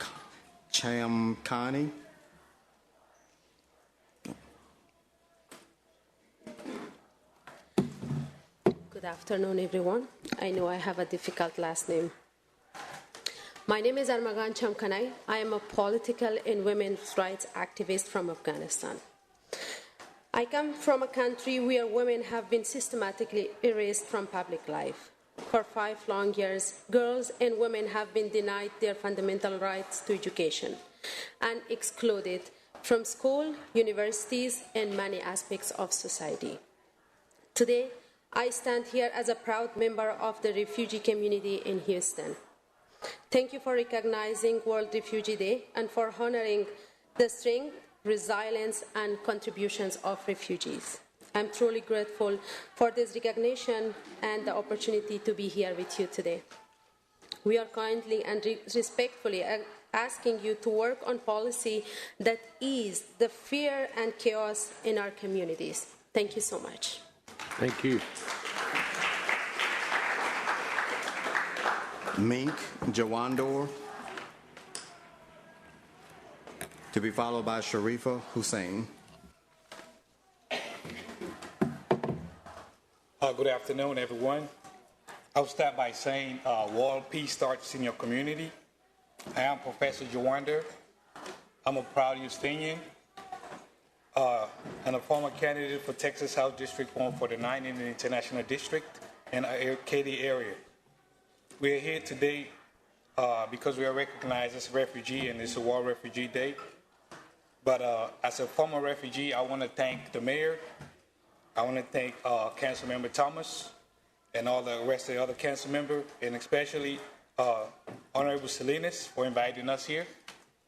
We're here today also, but we cannot ignore what's going on in our community. We're also here because of the lingering fear in our community due to the current immigration policy change. Like my colleagues say, we are kindly and respectfully asking for policy to be eased and so the fear can go away in our community. Immigrants in our community, their confidence has been tested. As a professor in college, I see this in real time. After every class that I teach, a student come back in my class and tell me that my parents cannot leave the house 3 or 4 days now because they feel like somebody will follow them home. And if we don't work on policies that can ease this fear and chaos in our community, we're going to keep having problems like what we have right now with Lorenzo. So we just kindly and respectfully, sometimes people speak out of passion. That's why we have all this chaos from people that come here. But that's how life is. When somebody's life go away, it can't come back. So we have to understand and respect that. And we should work on policy that can change things around based on what's going on. And I want to thank everybody and thank the people that are here to sympathize with the family. And please, let's keep their family in our heart. I just want to say that. Thank you. Very good. Thank you.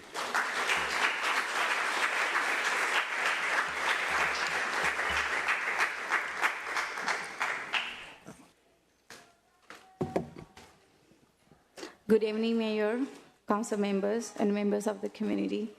Thank you for giving me the opportunity to speak today. My name is Sharifa Shakira.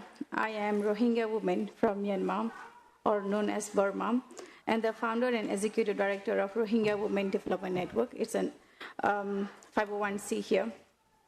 I stand before you not only as a former refugee, but also a proud Houstonian and a proud U.S. citizen who deeply values the opportunities, the freedoms, and the responsibility this country and the city has given to me. The Rohingya people are one of the world's most persecuted minorities. Many of us fled genocide, violence, and persecution in search of safety. Houston has become home to many refugees' families. We are deeply grateful for the opportunity to rebuild our lives here. But rebuilding a life requires more than safety. It requires opportunities, inclusion, and meaningful integration. We need greater support for refugees' integration through education, English learning, language learning, workforce training, skill development, mentorship, and civic engagement.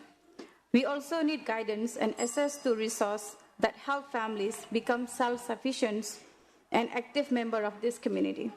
When refugees are given the opportunity to learn, work, participate, they become entrepreneurs, skilled workers, community leaders, taxpayers, and volunteers. We strengthen our communityhood, contribute to our economy, and enrich the culture fabric of Houston. Okay. I also encourage greater civic and political participation among refugees. When people understood how local government works and have opportunity to engage with their community, they became more connected, more responsible, and more invested in the future of the city now they call home. Very good. I ask you to see refugee I ask you to see refugee not as burden, but as a people with extraordinary resilience, unstoppable potential. Every refugee represents human potential waiting for the opportunity. Thank you, ma'am. When we invested in education, skill, leadership, and integration, we are not simply helping refugees. We are investing in Houston's future workforce and economic community. Thank you. Once again, thank you for your time. Thank you, ma'am.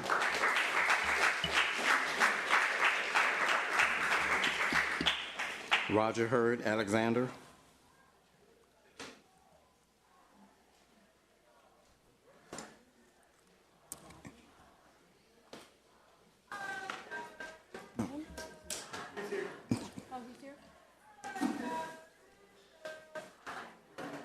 To be followed by Sandy Vento.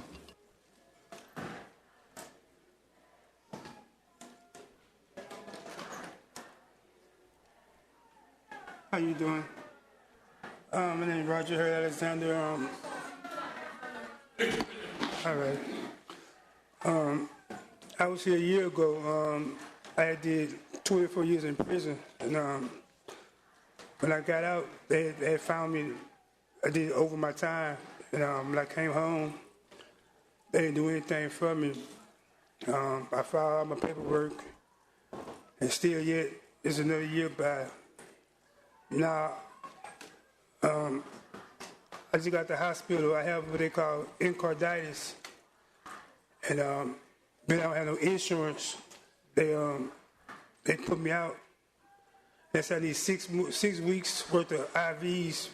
I'm homeless, and it's just like everything I'm trying to do. You know, I'm hitting a brick wall. You know, this thing I'm hearing about. I haven't watched TV. I never even knew what was going on about the ICE and things. You know, I'm in the streets trying to just survive. My body hurts. I can't get my medication. My medication, I think, is $270. And I said I need a Intrivic IV. Where do you reside? I'm in the third ward area now, but I'm homeless. I have nowhere. They just put me out the hospital. The whole past year, I've just been in the streets since I've been home. Are you still on parole? No, discharged. They found out I had to do a 2254 to the federal government for them to release me because they had me way past the time I'm supposed to do. Okay. Councilmember Evan Shabazz. Thank you, Mayor. Thank you, Mr. Hurd Alexander. If you would see the lady right there, Ingram Mitchum, and she can maybe talk to you. I know that you are a District D, well, that's the address you gave, which is right down the street from the Jack Yates High School, all right? And I'm JY for life. But certainly, if you could have a conversation with her, then maybe we could help to navigate you to where you need to get health care. Now, health care in this country sucks, but we will do what we can to try to see if we can assist you. Yes, ma'am. Okay? She's right there behind, right there in the jacket, right there in the door. Okay? Thank you so much for coming. Next. Sandy Vento.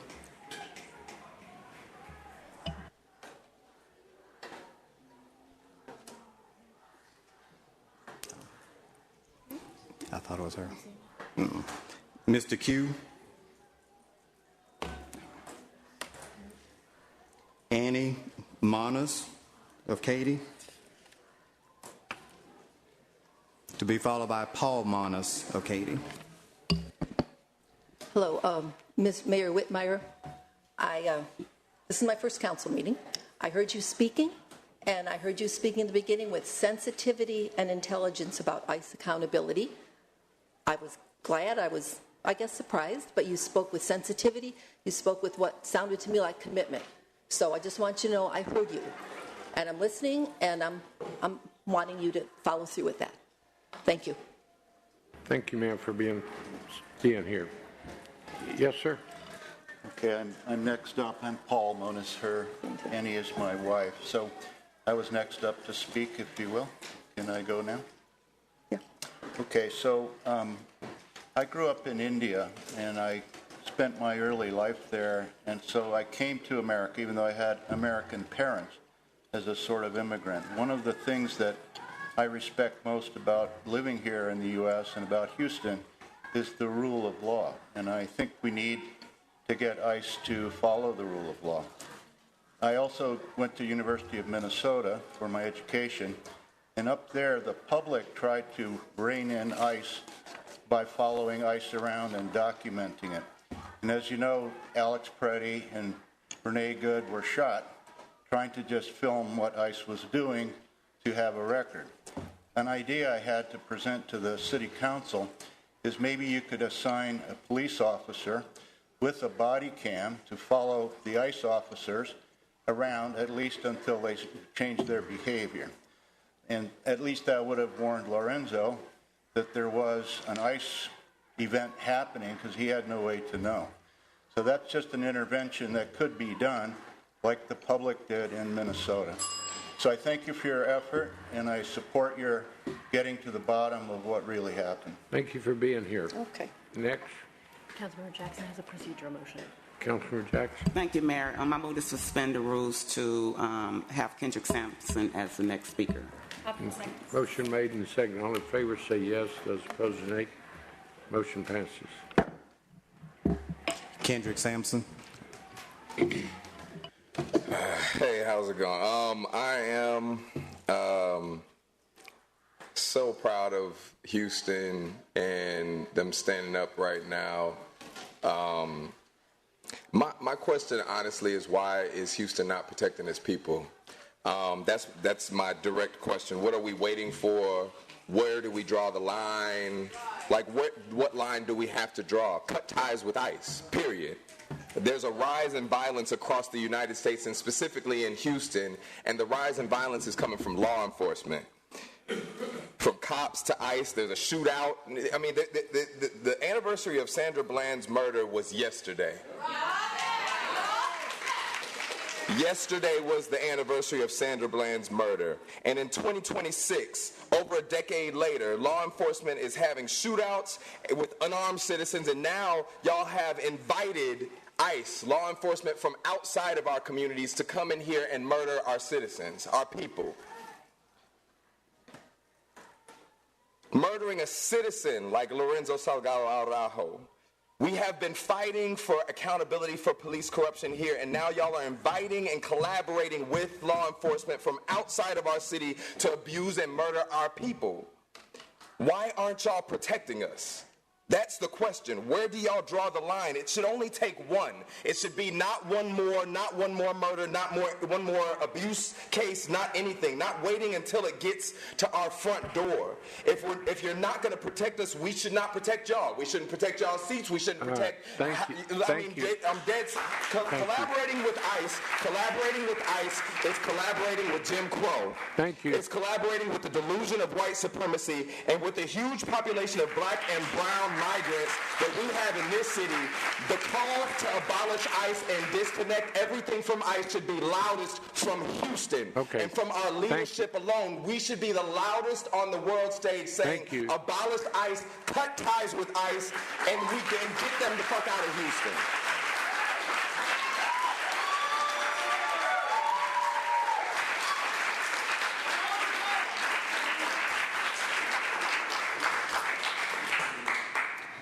Andrew Patterson. Adriana Tellez. Yes? No, he's here. Okay. To be followed by Adriana Tellez.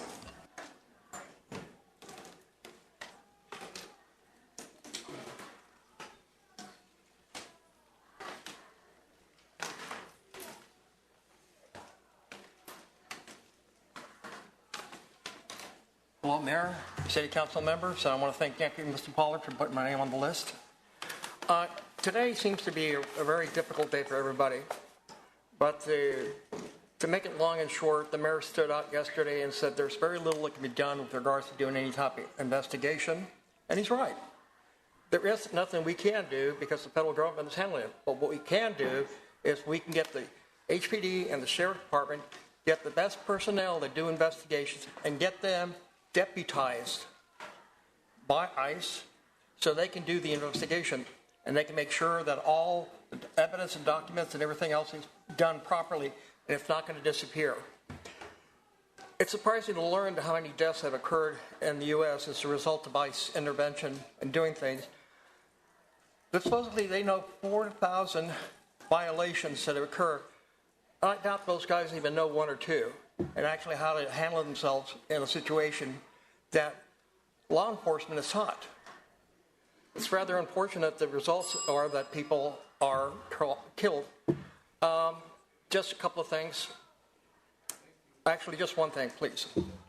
We have to understand that ICE was created by a president who recently stated that the countries in the Middle East that are fighting America, and he pointed out specifically the Islamic Republic of Japan. Okay. Thank you. Thank you so much. Thank you. Good luck. Next. Also, sinvergüenza is another term that's used in Spanish to describe the ICE. Sinvergüenza. Thank you. Next. Adriana Tellez.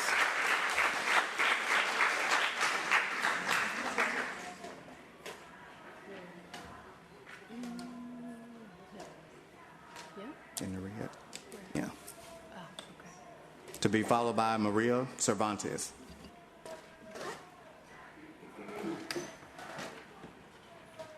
Wait, you can pull that down. Yeah. Thank you. Good afternoon. We stood, or at least I stood, in this chamber months ago and warned you this very thing would happen.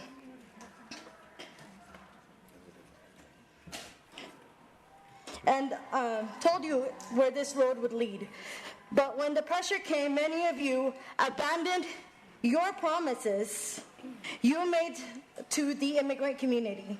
Today, Lorenzo Salgado Araujo is dead, and I have to ask Council Members Diaz and Martinez and every Hispanic council member sitting here today, what will it take for you to stand with your constituents instead of siding with very little political pressure?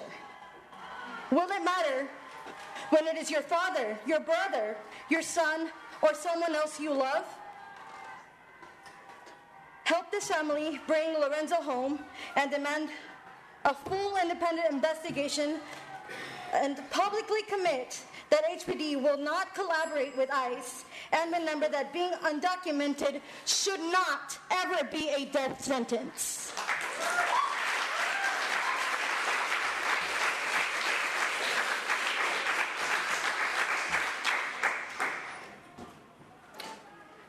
I'm not going to small talk. I'm going to speak directly to you, sir. For the person that said we need to vote, we do vote. There's just not enough people that can vote, sadly, in this Houston. You know, I ask you, sir, am I next? Am I going to walk out of here and get a bullet in my head, my heart? What happened to Lorenzo shouldn't even happen. I don't know if you guys have a father, but it is very tragic to lose a parent. Very tragic. Now, when you lose it the way Lorenzo's children lost him, you know, what are we waiting for? Look at me, I'm shaking. Am I going to die from my underlying conditions, or am I going to die from a bullet? You know, ICE hunts us worse than animals, because when we call animal control, do they just shoot the animal? No, they pick them up, right, alive, because you know what? If they kill them, you know, there's proof. And we incarcerate those people, right? Immediately. We say, oh, look at this person. They killed the dog. But here, what more proof do we need to make a proper investigation? You know, for the poor people that keep dying all over the nation, not just here locally. Yeah. But, sir, we plead to you. We put you in this place. I'm an American citizen, and I grew up in East End, specifically Magnolia Park. And I don't know if you remember the incident of Joe Campos, a beloved Marine. If you guys don't know about him, he was a beloved Mexican American of the community, 23 years old, shot and killed by law enforcement. Now, I don't even consider ICE law enforcement. Right. They're just like hunting dogs that are killing us left and right. They don't even ask questions. They shoot and ask later. Is that true or not? Thank you, ma'am. You know, and no, my minute is not up. We will not allow another murder to happen in this city, in this county. I come here today to ask you to get ICE out of the streets of Houston. I know you can do it because our previous alcalde, mayor, did it. When Chief Acevedo launched the investigation for the people that were killed, when Mayor Sylvester Turner was here, he was able to do a very thorough investigation. So I ask you, sir, not with bad words, not with, any... Thank you. I'm so tired of sitting here because my body is very sick. I understand. I have written to Miss Martha in the past before, Maria Cervantes, and she's a very nice lady. Yep. But you, sir, I don't want to think that you are an animal that cannot, even animals have feelings. They can feel other people's, Very good. feelings. Thank you. Thank you for being here. Next.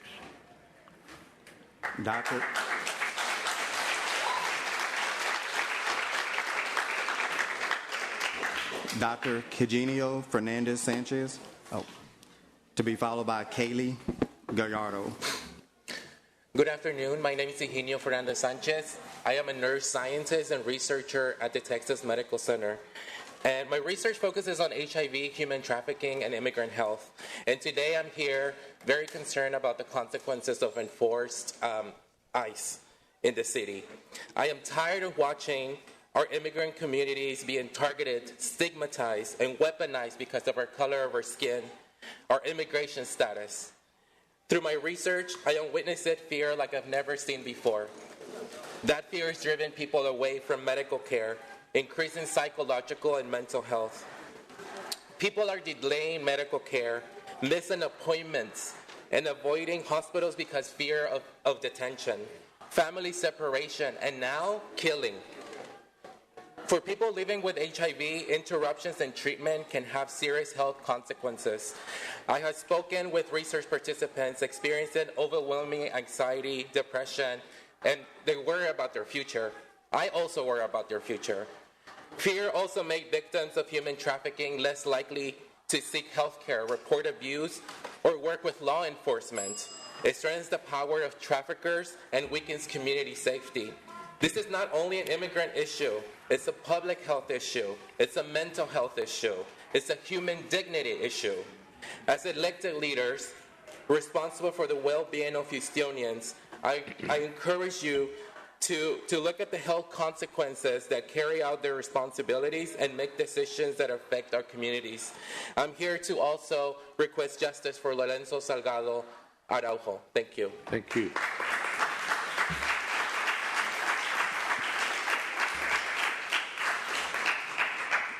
Kaylee Gallardo.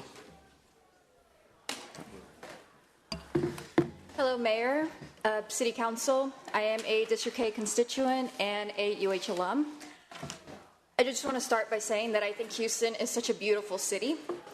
When I think about the beauty of Houston, I don't think about things like the skyline.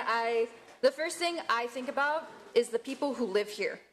When I see my fellow Houstonians in all their colors and shapes and cultures, our community is where Houston's beauty lives.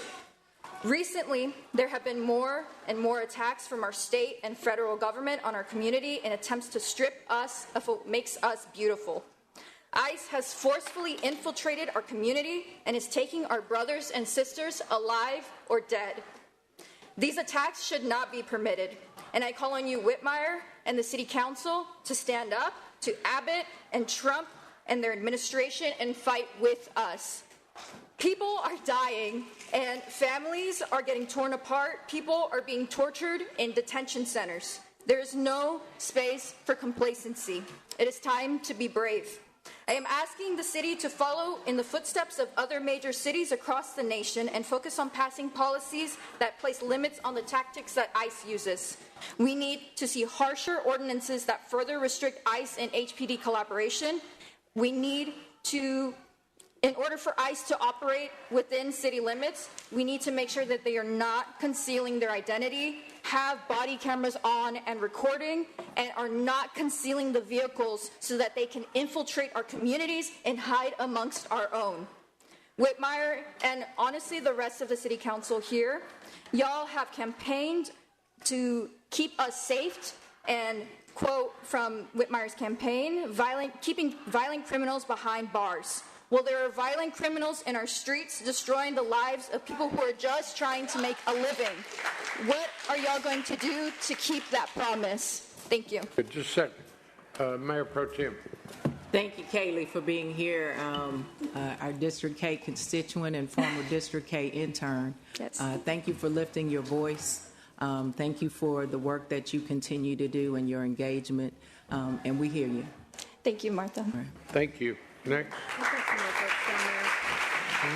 We've got some more people down there, probably 100 people. Keaton King, to be followed by Carolina Bustos. Good afternoon, Houston City Council members and Mayor Whitmire. I am the Reverend Keaton King, Associate Pastor of St. Philip Presbyterian Church in the Galleria.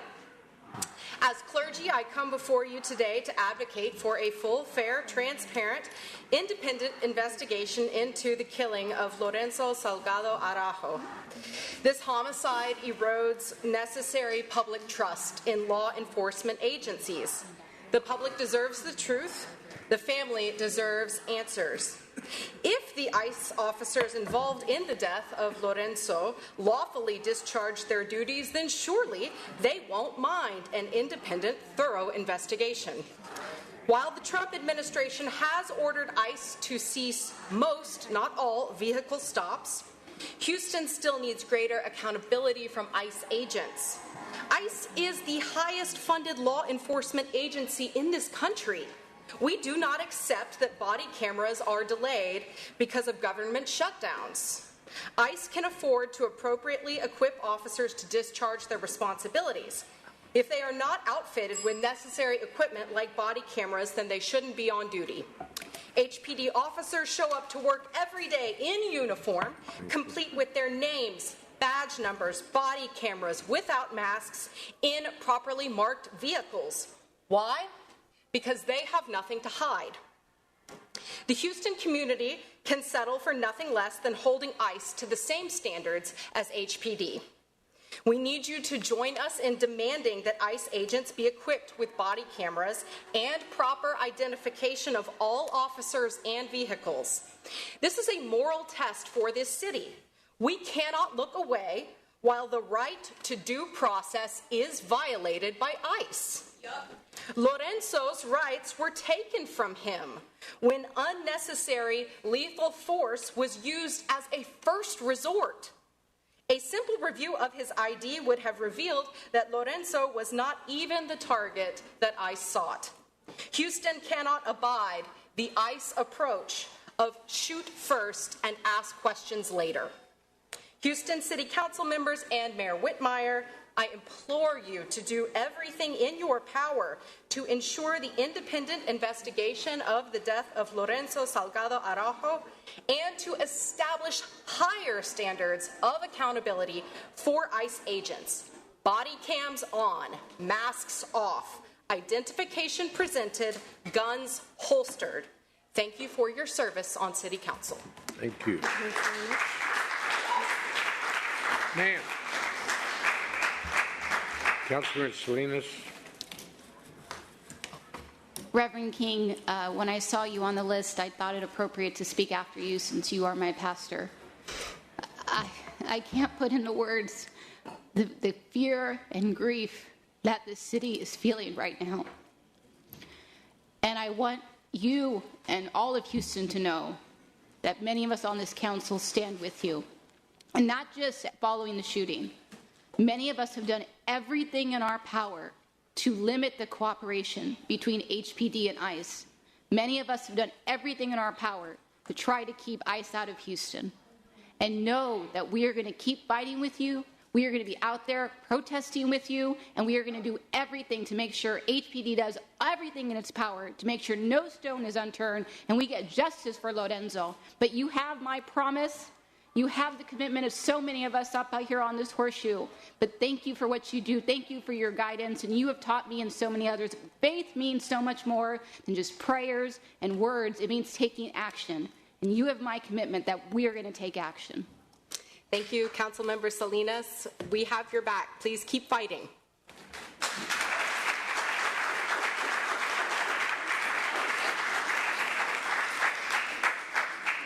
Carolina Bustos, to be followed by Aubrey Contreras.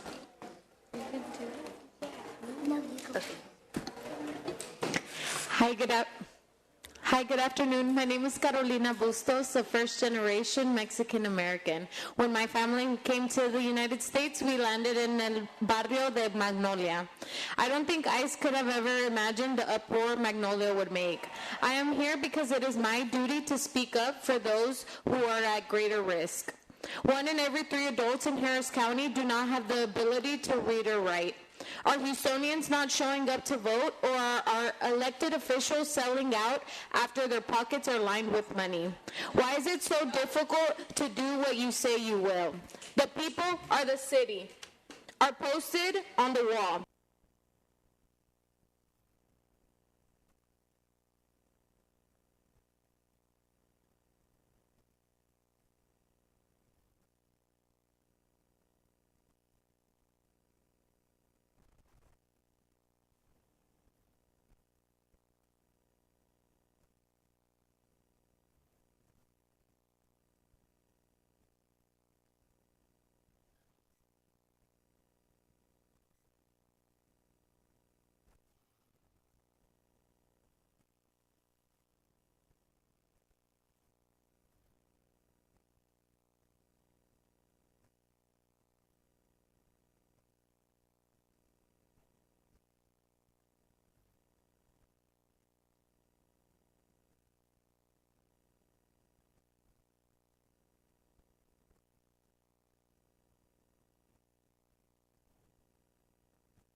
First was Lorenzo Salgoda in Barrio Magnolia down the street where I first went to school. The second was Juan Sebastian, who was killed in front of his toddler daughter while he was going to work. One killing that even happened this morning.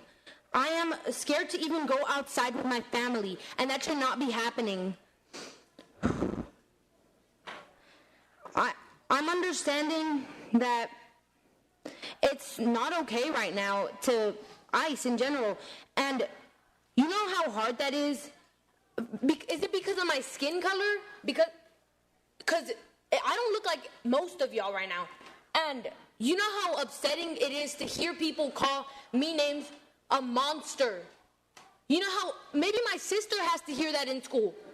That we're monsters. We are not monsters. We are humans. We are not aliens. We did not come from different places. We are from Earth. We are from all the same places. We bleed the same blood. Blood right here. I cut myself and I bleed. I wonder what color y'all bleed. What color do y'all bleed? Red?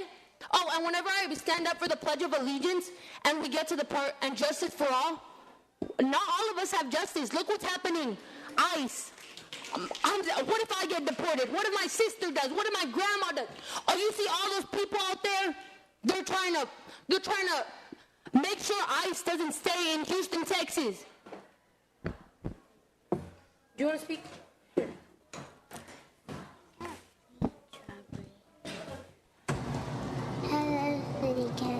right. Hello, City Council members. My name is Julia Busta. This is a very sad topic for me and my family because ICE has the power to hurt, rip many families like mine. Please listen to me. Stop ICE. That's a little girl. Thank you. That's a little girl. Help her generation. Thank you.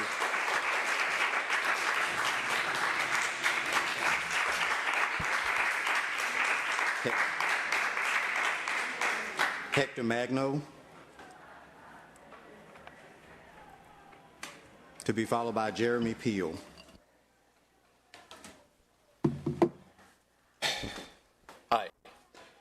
Hi, my name is Hector Manuel Gonzalez Magno. I'm an attorney here in Houston. I work for the Young Center for Immigrant Children's Rights, and I previously worked for the Harris County District Attorney's Office. I am here today because I am asking this city to seek the truth behind the killing of Lorenzo Salgado by ICE agents. And I ask before you, how many more Houstonians must be killed at the hands of ICE before the city takes action? Mayor Whitmire, you repeatedly said that the city could not get involved because this is a federal matter, and two investigations cannot be ongoing at the same time. However, local authorities do have the right to investigate deaths that occur within their jurisdiction. During the first 4 days of Lorenzo's death, we needed leaders to stand up for us and to demand the truth, not leaders who find their voice after the harm has been done. It was the community and district attorney who started demanding accountability, and they wanted to find the truth. Every day that passes by without transparency sends a dangerous message that some lives can disappear into unanswered reports, incomplete investigations, and political convenience. This city has shown it can move quickly, so act now. We cannot accept federal agents driving around through our neighborhoods in unmarked vehicles where body cams are not being used. The authority here is that Houston, us taxpayers, we do not want our taxes going to ICE operations nor assistance. So please stop that with that collaboration with them. Thank you, and have a good day.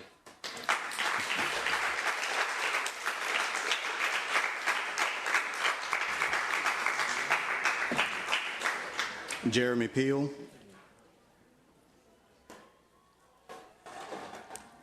Carolyn Patterson, to be followed by Ermelinda Reese.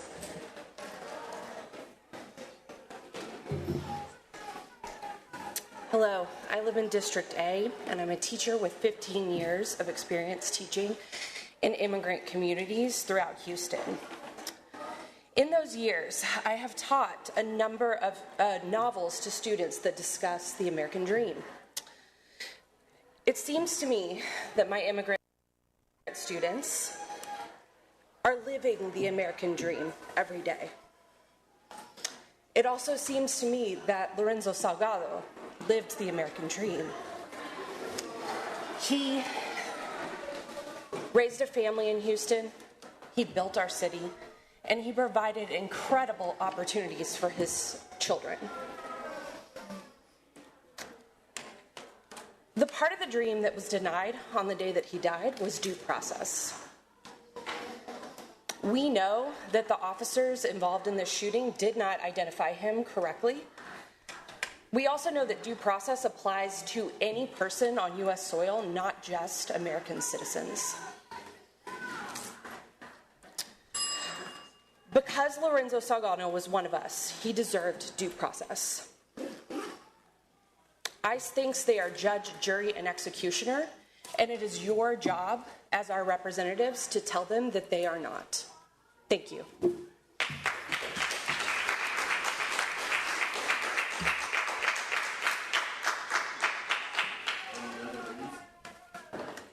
Ermelinda Reese, to be followed by Anthony Hubbard. All right, good afternoon, all of you council members and to the mayor. I'm a proud Houstonian. I am from District I. My parents have been in Houston for as long as I can remember. And if I'm gonna be honest, I'm tired. I'm really, really tired of this. The fact that everybody in this room is advocating for something as basic as human decency, for an internal, transparent investigation is insane. I am a teacher. There have been educators in this room that have said, we have to deal with our students not feeling safe.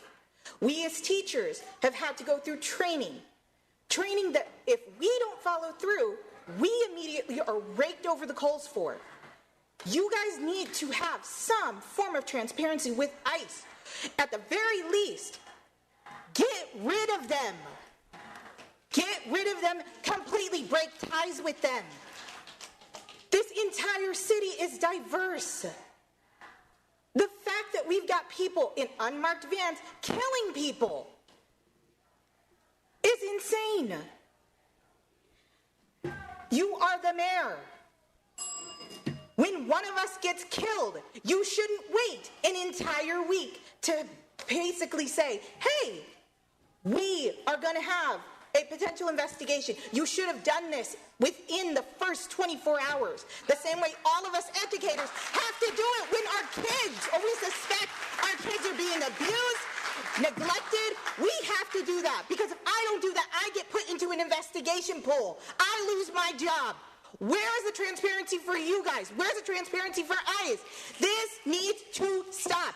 ICE needs to get the hell out of our city, and you need to do it now before the next one happens. And let's be honest. Let us be absolutely transparent. We've already had 3 deaths. Y'all say y'all are going to try to do something, but let's all be honest. The moment that this hits national news, or some other death starts coming into play, everybody's going to forget about it. Yeah. Everybody is going to forget about it. And just to remind people, we are in July. I go back to work in August. I've got students that have to deal with this. Yeah. I've had my school tell us what we have to do if ICE shows up. There needs to be transparency.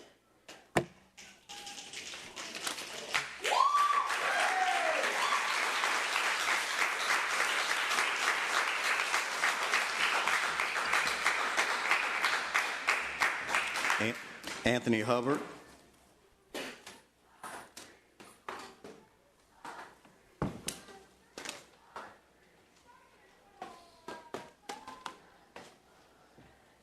To be followed by Norma Gonzalez.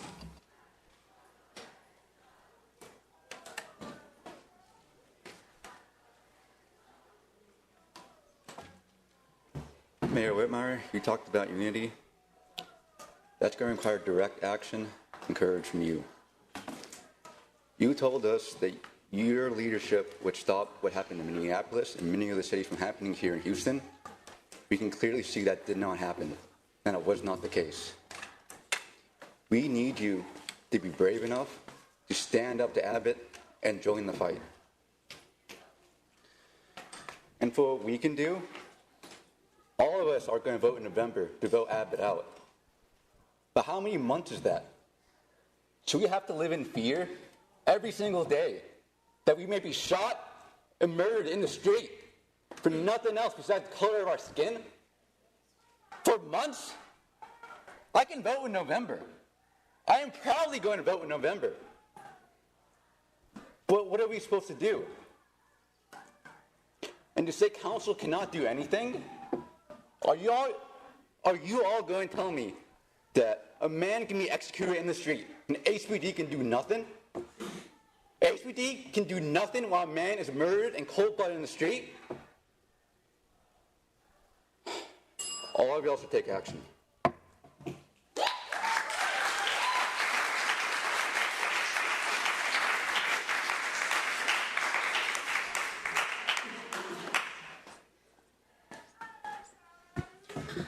My name is Norma Gonzalez. I am with Woody Juntos and the Houston Leads Coalition. I have a message for the people of Houston, for City Hall, and for John Whitmire. Because Because of our city's refusal over the past several months to be transparent and in its collaboration with ICE, our communities have been forced to grieve over and over again. We are watching our own neighbors be hunted. We watched it happen here in Houston with Lorenzo Salgado Araujo, days later and this morning again. We're slowly watching this become the norm as you just sit there. Another tragedy, another press conference, and then we move on. I refuse to accept this as normal, and so should you. Not too many days ago, on the 4th of July, many celebrated freedom. This is not what freedom looks like. What happened to Lorenzo was not inevitable. Policies have consequences. Rhetoric has consequences. Decisions made in this very building have consequences. And we need leaders in Houston who are willing to protect every person who calls Houston their home. The question isn't whether another family will be standing where the Salgado family is standing today. The question is whether you will have done anything to stop it. John Whitmire, we have been standing in front of this building for months. We've asked you to end Houston's collaboration with ICE. We've warned you that these policies put our communities in danger. We have reached a tipping point. We demand that you conduct a full independent investigation into the killing of Lorenzo Salgado Araujo with complete transparency and hold accountable every officer who violated the law or anyone's constitutional or human rights. And Houston's collaboration with ICE, including the use of city resources and voluntary agreements that support federal immigration enforcement, and to end the use of mass surveillance technologies, including flock license plate readers that target our communities. Enough is enough. ICE out of Houston.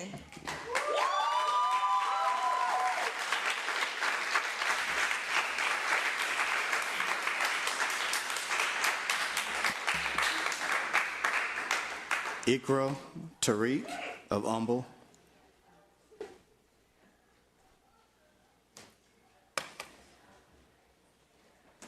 To be followed by Asif Chowdhury. My name is Ikra, and I stand here as a member of the Northeast Action Collective to say that it has been 7 days since the murder of Lorenzo. 7 days as unidentified murderers run free. They shot an innocent man without thinking twice, and I ask, why do they have this jurisdiction?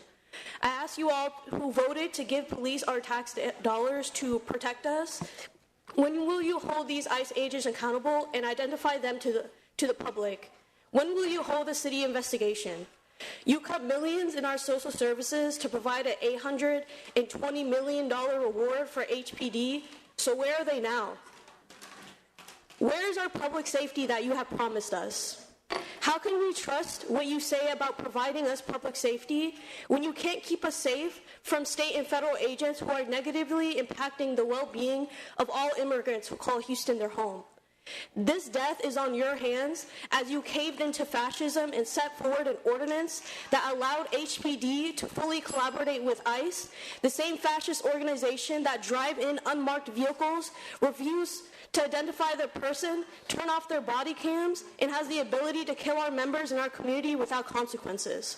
Well, we're here to say that we demand you support to abolish ICE, we demand you push to prosecute them, and we demand justice for Lorenzo's family, because your continuation of support for them will show who you truly work for.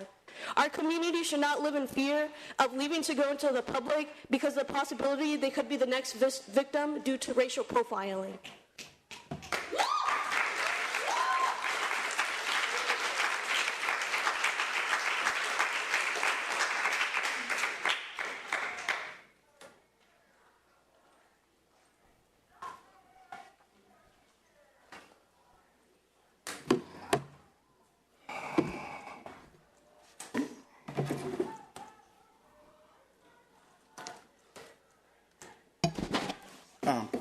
Good afternoon, Mayor Whitmire and member of City Council. My name is Asif Chowdhury.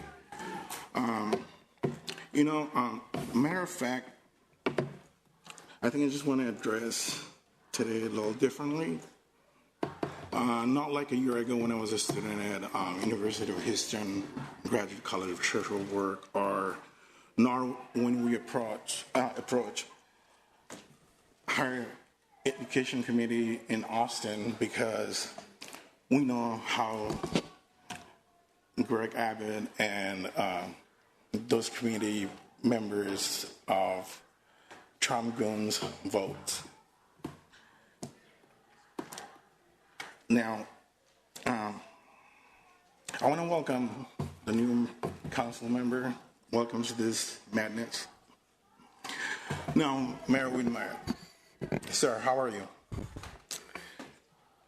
No, seriously, how are you? I hope you had a peaceful weekend, got to share a meal with your family, and I'm assuming in peace. And many of the members in this council as well. And business is as usual for you guys. And when you share that sentiment, you know, it's very offensive. It's very offensive to me. I'm sure it's very offensive for the people who behind me. It's not normal what's going on. And for you guys not to act on it, it's very disappointing. And you guys should be ashamed. And we really don't want to see ICE with a body camera. We don't want to see ICE in Houston. I know you guys are not up for election until 2028. But if you guys are going to act properly, maybe you guys just resign. Thank you.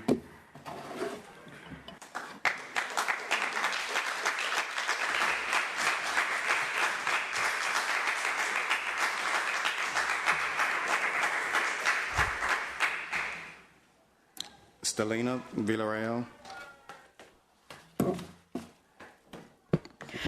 I am here to demand 3 things related to ICE in Houston. The first is to have an independent investigation as to what happened to Lorenzo Salgado Araujo, presente. The second is for City Council to reverse their decision about HPD. Houston police should not be collaborating with ICE. And the third is for Mayor Whitmire to take actions toward making Houston a sanctuary city. ICE should be banned from the city. I live just a few blocks from where Mr. Salgado Araujo was killed by ICE agents. When I heard the news, I was too scared to leave my home. Today, I still fear being on Houston streets because ICE has proven to make mistakes that are fatal or detrimental to our community.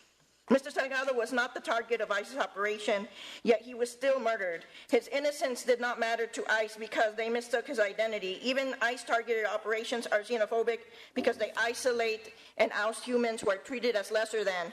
We now know that ICE killed more humans, one in Maine and another in Miami. The violence will not stop if we do nothing about it. We must stop ICE. You all must take action to get ICE out of Houston. As policymakers, you have the power and duty to protect your constituents and the residents of Houston. Next speaker.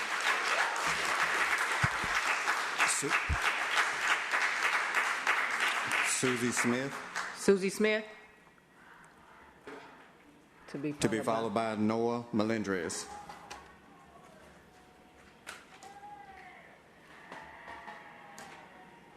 Hello, Ms. Smith. I wanted to address Mayor Whitmire. Is there a way He'll he be can... back. Okay. I was born and raised in Houston, so I love this city with all my heart. I'm a resident of District C, and I took the afternoon off from work to be here today because I am horrified over the murder of Lorenzo Salgado Araujo at the hands of ICE agents in our city. And 2 days after this murder, Mr. Mayor, who, I'd be speaking to him directly if he was here, you stated that Houston police don't have the authority to investigate, adding, and I quote, "This is a time for the federal government to oversee their employees." As if you believe they did such a great job with that when ICE murdered 2 people in Minneapolis. Then legal experts at the South Texas College of Law disagreed with your initial position, Mr. Mayor, and on Friday, July 10th, you flip-flopped and called for an independent investigation. And I find it disgusting that you take the weak and impotent fascist enabler position until you are called out for it. After the ICE murders in Minneapolis, Houstonians marched down here and demanded a real plan for protection for when these deputized neo-Nazis bring their terror to our city. And apparently the only plan y'all had in place was to vote down that ordinance. Ken Paxton sued the city over that ordinance. Y'all could have fought back in court. You chose not to do that. You chose not to stand up to these fascists who love to repeat the old "don't mess with Texas" slogan out of one side of their mouths and then out of the other threaten us if we protest their Gestapo, who are not just messing with Texans, now they're killing them. I want to thank Council Members Salinas, Thomas, and Edward Pollard for standing up to fascism from the jump. Mr. Panzarella, I trust you would have voted the same as Ms. Kamen did. The rest of you are fascist collaborators. And if you don't want that to be your legacy, then consult the city attorneys on your payroll, paid for by our tax dollars, and figure out a plan to fight back with specifics. What is your plan? Because if you don't have a plan, I'm left to assume that the 13 of people up here, sitting up here who didn't fight back, are bought and paid for by Core Civic. Thank you.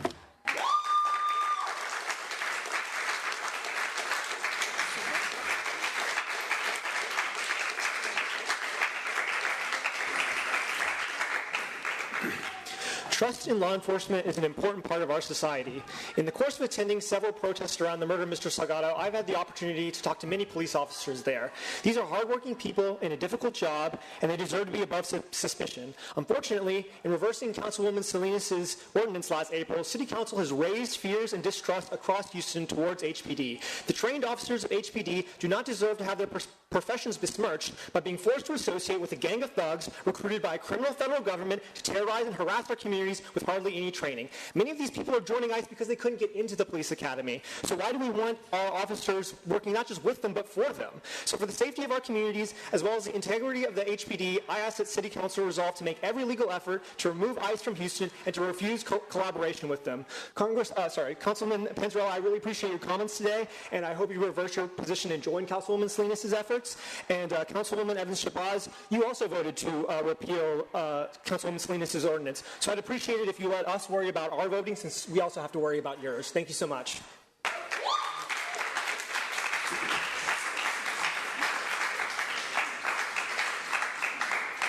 Maria Gonzalez, to be followed by Jennifer Delat.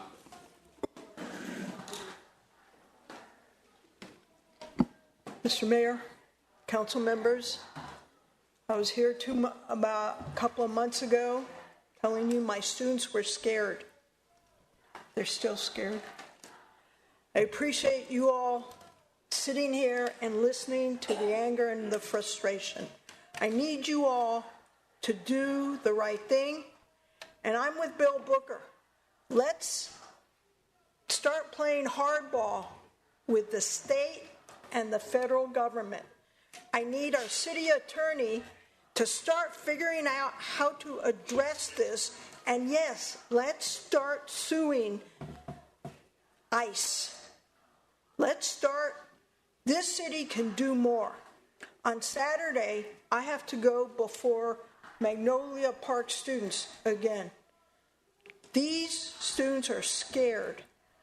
I need to be able to tell them that our city is going to do everything it can to protect them. Right now, 2 months ago, you didn't. Let's try to fix that. Thank you.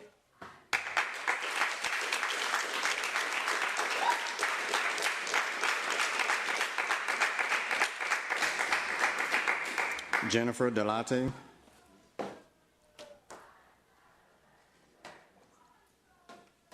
To be followed by Ambalika Williams.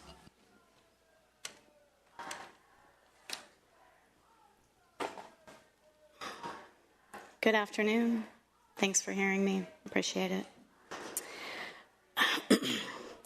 I woke up last Tuesday morning to hear another person was extrajudicially executed by ICE.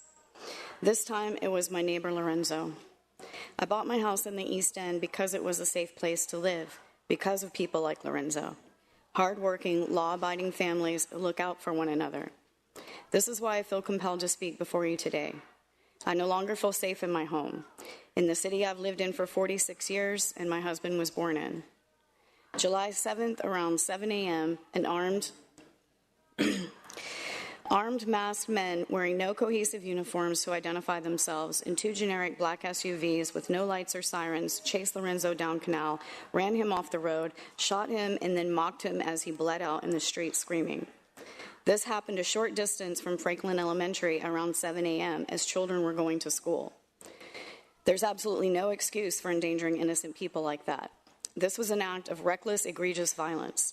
If they refuse to look and act like law enforcement, how are we even supposed to know they aren't robbers or having a road rage incident or anything else?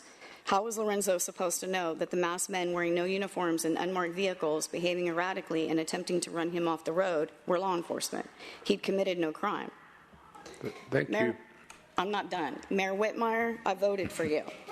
I've never asked you for anything. Hell, I don't even want to be here today. I'm a private person who just wants to live in peace. But I can't, because there is no peace here now. My hand was forced, which is what your assistant told me on the phone.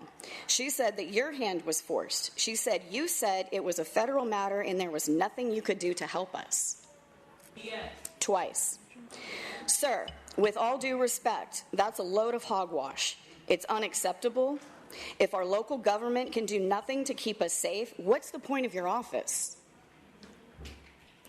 If your constituents are afraid for our lives for legitimate reasons, and you're throwing your hands up and saying you can't help us, why should we vote for you again? Can I get an answer to that question? Councilor Castillo's in the queue. Stereo. Thank you, Mayor. That was a direct question. Jennifer, am I not allowed to get answers to my question? As a District H resident, I wanted to address you and also the folks that have come here today. I know there have been a number of folks from District H and people that are still to speak, but the calls for justice, transparency, the support for the Lorenzo Salgado Araujo's family, I'm glad that this is happening because we need it. It's important for us to hear from y'all. And yes, it's important to vote, but it's also important to hear from the people we represent directly. And y'all asking for, demanding for the transparency, the accountability, pushing us to do more is important as well. I have and will continue to stand for a transparent and open investigation that will bring justice to Lorenzo and to his kids and wife. And want to again thank you all for being here today. I hope so. Thank you. Next.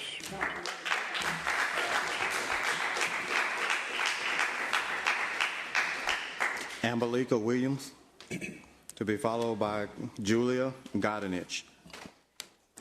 Hey y'all, thank you for giving me the opportunity to speak today. My name is Ambalika. I am a proud Houstonian who was raised by South Asian immigrants here in the great city of Houston. I recently was living in District C, now I live in District D. So just letting you know, you have a first generation person in your district as well as my wife who is an immigrant who also lives in your district. Immigrants make Houston, Houston. To be anti-immigrant is to be against this very city. Love for country means love for the people and the values this country stands for. Those values are liberty, freedom, and democracy. And this is not to you, this is for the general public. To anyone who supports ICE terrorizing our communities, most importantly to anybody who voted for this, what you did is not patriotism. My immigrant family loves this country more than you ever will.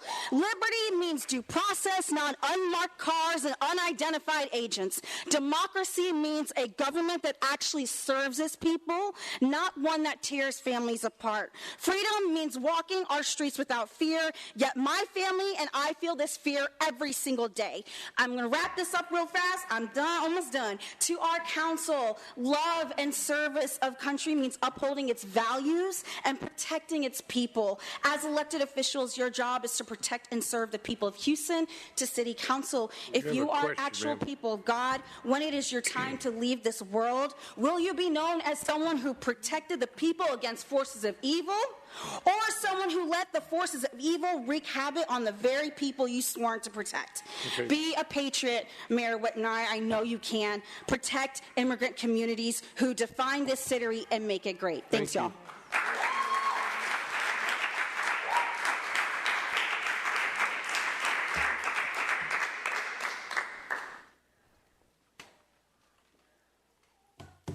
Hello.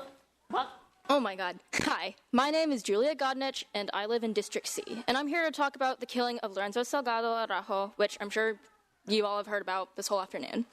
And I just want to say that unless you or someone you care about has lived in fear of ICE, you do not understand how we feel.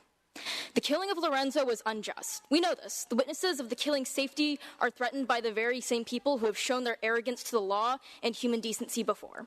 ICE is not welcome here. They have made Houston unsafe. The only dangerous criminals I've seen on our streets are the ones that shot Lorenzo last week and have terrorized our communities.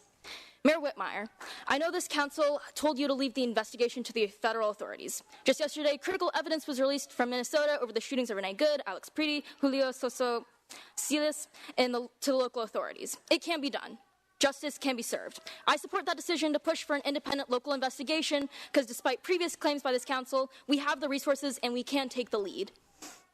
I was with the protesters last Wednesday at Magnolia Park, and I marched because I believe that all Houstonians deserve a fair and just investigation. I appreciate the push for a local investigation now, but we need to fight the presence of ICE in our communities and ensure that this investigation happens fairly and we prevent ICE in the future. Action is needed more so than thoughts and prayers at this moment. Thank you. Thank you.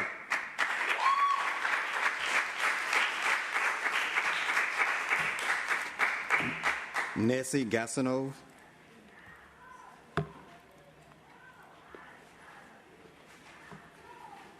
To be followed by Callista Herbert.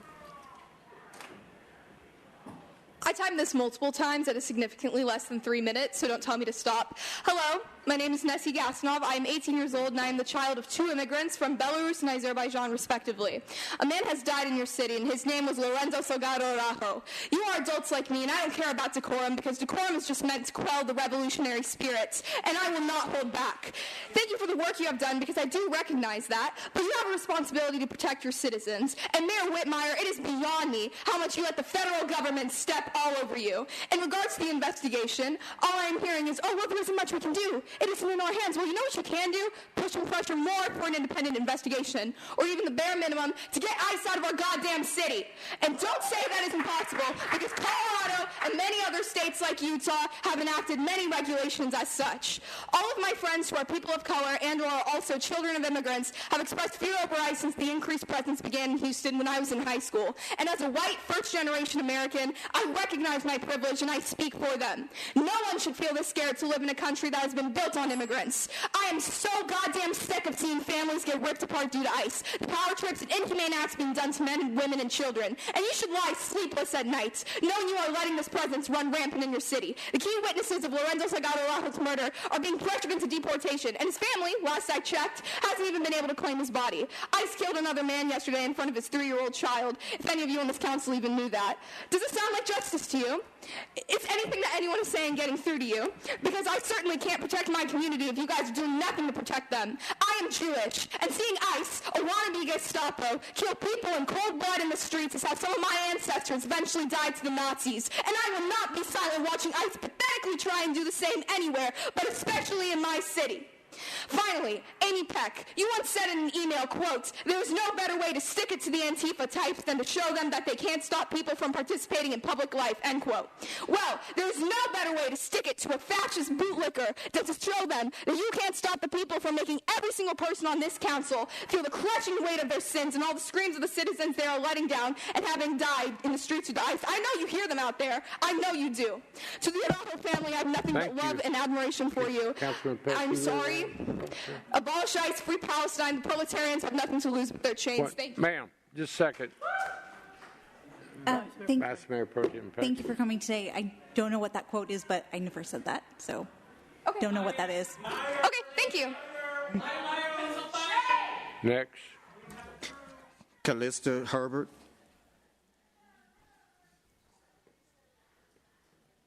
Cassandra Casados. Rachel Damon. To be followed by Sasha Monteroso.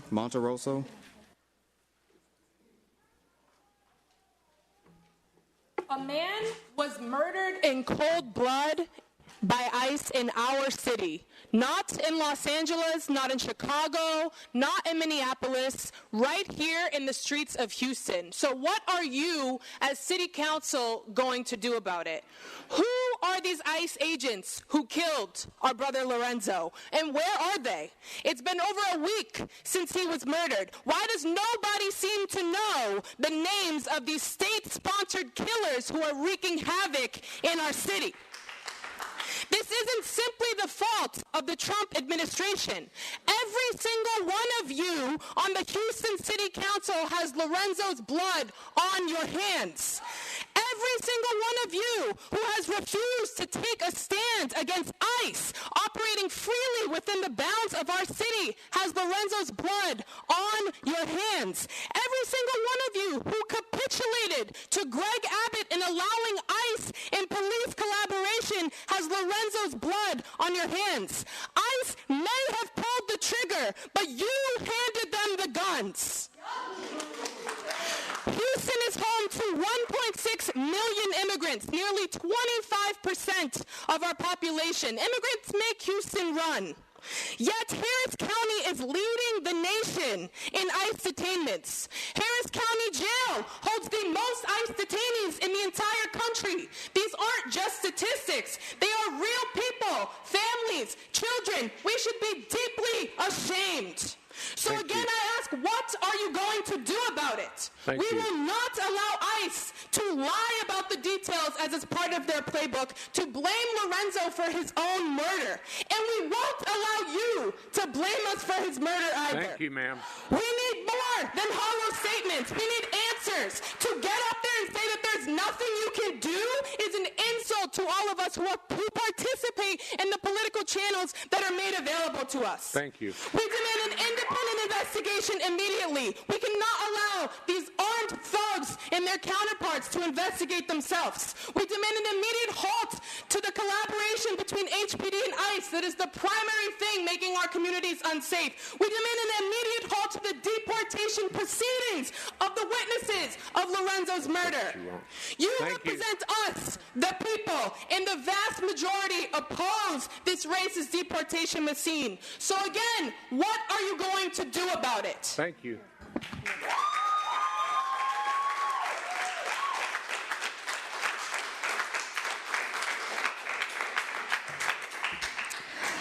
Good afternoon, Mayor Whitmire, City Council, and my fellow Houstonians. My name is Sasha Monteroso, and I am a daughter of an immigrant. I stand before you today carrying not only my own voice, but the voice of thousands of people here today who refuse to accept the silence and the face of tragedy. Lorenzo Salgado was not just another name in the news headlines. He was a human being. He had a family who loved him, dreams of his future, and people who expected him to come home that night. Instead, they left planning a funeral while still searching for answers. Less than 24 hours of Lorenzo's death, his family was told that our own city would not condone an investigation. Before they had time to grieve, they were met with closed doors. This is not compassion. This is not leadership, and this is not justice at all. Justice cannot depend on who pulled the trigger. Accountability cannot disappear because a federal badge was involved. When a life is taken, every level of government has a moral responsibility to seek the truth. If we cannot even ask the questions, how can people ever get the answers to the truth? Today, we're asking City Council to do what is right, not because it is politically convenient, but because it is morally correct. An independent investigation is not an attack on the law enforcement. It is a commitment to transparency, accountability, and the principle that no one is above scrutiny. Mayor Whitmire and members of the City Council, history will remember the choices that you decide to make in moments like this. Years from now, people will not remember the talking points or the excuses. They will remember whether you stood with a grieving family or turned away from them. They will remember whether Houston chose courage or comfort. To Lorenzo's family, you should never have to fight alone, and neither should anybody. Your community is standing beside you because your pain matters, your loved ones matter, and the truth matters. And to everybody listening here today, this is bigger than one family. This is the kind of a city we choose to be in, a city that looks away when difficult questions arise, or a city that believes that every life deserves dignity, every family deserves answers, and every abuse of power deserves accountability. As the great labor leader and civil rights activist Dolores Huerta once said, every moment is an organizing opportunity, every person a potential activist, every minute a chance to change the world. Today, our service is not measured by words, but by our willingness to stand up for justice when it is hardest to do so. If we remain silent for one family, how can we expect to stay silent? I'm not finished yet. I am not done. With all due respect, I'm not finished. We send a message to any family that can be next. If we stand together with courage, compassion, and conviction, we can build a Houston where truth is never buried, where accountability is never optional, and where every person, regardless of who they are, is treated with dignity that they deserve. Today, I ask you to choose justice and to choose transparency. Choose the people you were elected to serve. Because if justice means anything at all, we all deserve to have it. Thank you. Next.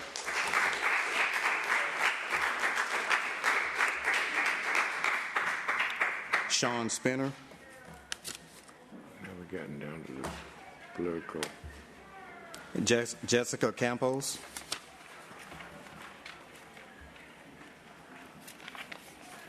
That ain't gonna work.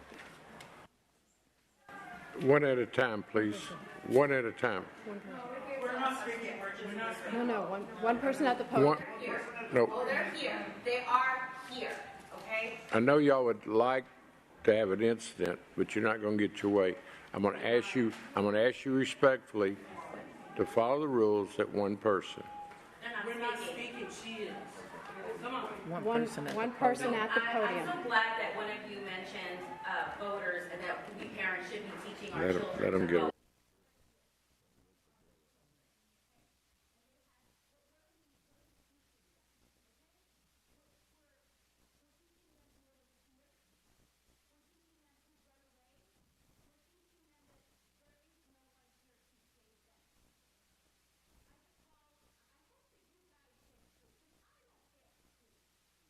Okay. On a daily basis, all day long. I'm up till 3 o'clock in the morning talking to people. I have groceries in my car right now to deliver to an undocumented person. Thank you. Why are we doing your job? It's upsetting to come up here and you're not even looking at me. Okay. You've got 30 seconds to finish, and I'm going to respectfully ask you to follow the rules. A city without leadership becomes a city ruled by fear. A city ruled by fear creates communities that learn to survive without their leaders. If we have to keep doing your job, the job that you were elected to do, then eventually the people are going to ask, why do we even need leaders at all?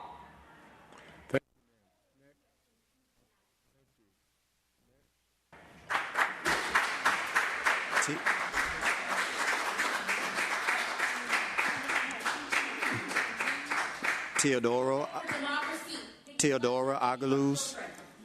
They came here to see you guys act like leaders, and you're not leading. Thank you. Thank you. Teodora Aguiluz, Christine Vo, to be followed by Julie McShay.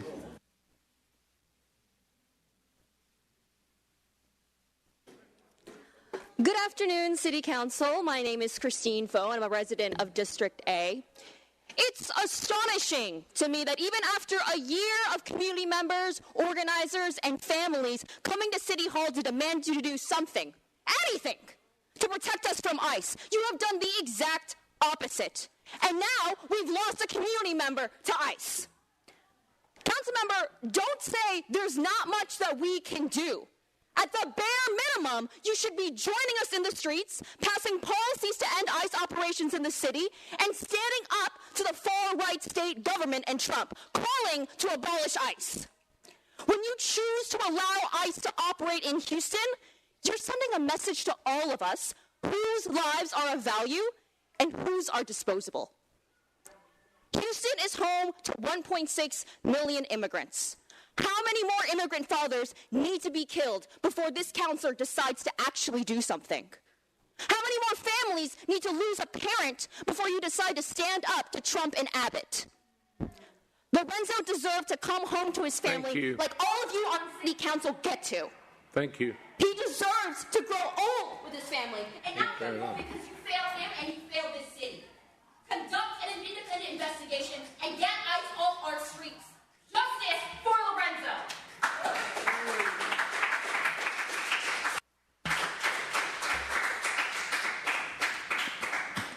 Before I begin, I want to just clarify that I do have 3 minutes, correct? 1? Okay, I would like my time to start now. I am Professor July McShay. I teach at an HSI, so this is critical to me because my students are a part of the community that is being targeted. Growing up, my favorite song was I Believe the Children Are the Future, The Greatest Love of All by Whitney Houston. And today I have seen that the children really are the future because the young people have come up here today and they have read y'all for filth. They have told you how they feel, and they have also expressed the power that is in them, that they will be voting. And some of you may not have any more political futures because the children have spoken. And the Bible says from the mouths of babes. You have heard it from the mouths of babes today. I am only the teacher. I model myself after my Creator, after my Savior. And so I teach the children. But let me just say to you as a body, that is incumbent upon you to set politics to the side and stand up for your fellow Houstonians. It is time for you to speak up and stand by your fellow Houstonians, whether they have citizenship or not. 3 hours ago exactly at 1:54, we heard you present Global Refugee Day, right here in this very chamber. A lot of our immigrant community members are here because they came as refugees, whether official or unofficial. So it is incumbent upon each and every one of us to stand up for our neighbors. The Bible teaches us that in Matthew chapter 6. I'm a member of the social justice ministry at my church, so if you hear me cuss, it's because I'm Peter. But if you hear me speak up and use the word of God, it's because I live by it. But I'm also on y'all behinds as a politico. I expect action. I expect you to demand action, call on the Texas Rangers, stand with our county attorney, Sean Tier, and stand up for Houstonians. We cannot afford to lose another father, business owner, husband, neighbor, friend, uncle, business owner. Thank you. We can't afford it. A man was killed today in St. Augustine, Florida. The Miami Herald reported it. This is serious business. In Houston, we have an opportunity, Mayor Whitmire. You have the opportunity to be a historic mayor by standing up and creating policy and making demands at this moment in our nation where people, citizens and residents of these United States are losing their lives. Their 14th Amendment right to due process is being snatched away from them. Thank you very much and have a great day. Thank you. Mayor Pro Tem, ma'am. Professor McShay, July. Ma'am. Professor McShay, I wanted to thank you for coming today. not only for your words, because we hear you, we watch you, we see the work that you are doing. Your Civics and Campaign School has been instrumental in the short time that you have started that, but you have taken on the mantle to make sure that the people in the community actually know the process and they know what their powers are and they know how they can affect change, and we need more of that. So we appreciate you being here today. We appreciate you always lifting your voice and encouraging others to lift their voices. And I did not want you to leave today without telling you that we see you and we appreciate the work that you continue to do for the city. Thank you so very much. Thank you. Sarahi Garcia, to be followed by Selma Garcia. My name is Sarai Garcia. Let's get it right. I was here a couple months ago because the youth had been organizing around making sure that this did not happen. I hold each and every one of you all accountable for bending the knee to Abbott and to Trump, for not having any moral backbone or fortitude. Y'all were okay with ICE coming and kidnapping our neighbors, taking them to concentration camps, knowing what happens in those concentration camps. They are fucking concentration camps. The people are not getting fed. They don't even have water. Little girls are falling pregnant. How the hell does that happen? And y'all were okay with ICE coming into our city. I'm Magnolia grown. I lived there. That's my community. I went to school down the street from where Mr. Lorenzo was shot and murdered by state-sanctioned fucking thugs. And y'all are here, okay with this, not doing anything, not showing any kind of moral character or fortitude. Y'all are weak and pathetic. What kind of leadership do you show, Mayor? You don't. You fucking bend the knee to those fucking tyrants up in Washington and over there in the state capitol. You are supposed to protect your community, but you demonstrated to us very clearly that you don't give a shit about us. When they had that press conference, you weren't there. Every fucking politician was there, but your face was missing, noticeably absent. Why? Because you don't give a shit about us. Thank you.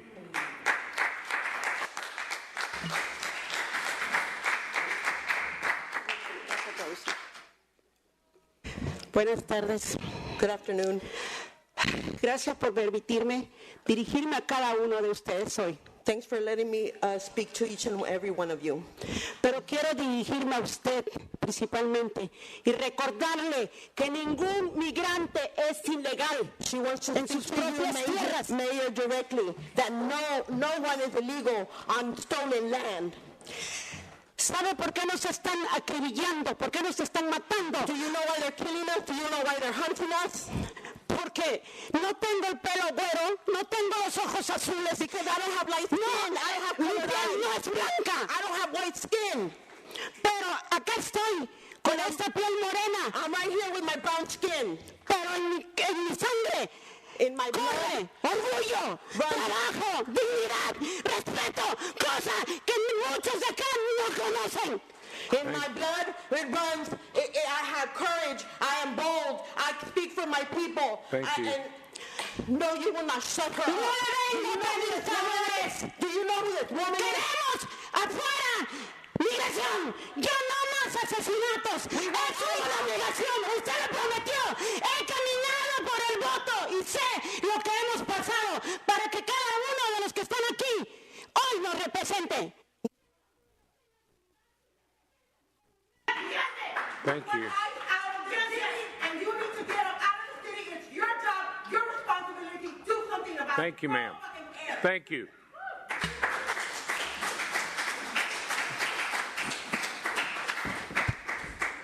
Carrie Rice of Cyprus.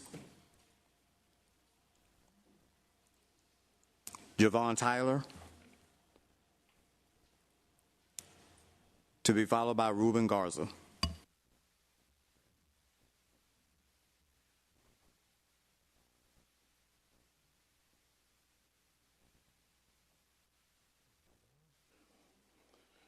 My name is Jovan Tyler. I am a native Houstonian. I live in District D.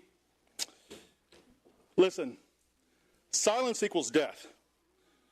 This statement isn't meant to be sensational. Houston City Council may not have jurisdiction over ICE, but each of you certainly has a voice. Those who've been silent, I challenge you to use your voice to demand transparent justice for the family of Lorenzo Salgado, who was a law-abiding laborer who owned his own business. My grandfather was a laborer who owned his own business. So for me, this is very personal. Your city is looking to your leadership to calm the fear, the terror, the anger that's on our streets. You've made a commitment to protect all Houstonians, no matter the color of their skin, their immigration status, their sexual identity, or any other perceived difference. I look forward to each of you doing your part to ensure that ICE has no place in our city, which is built on the shoulders and the backs of immigrants.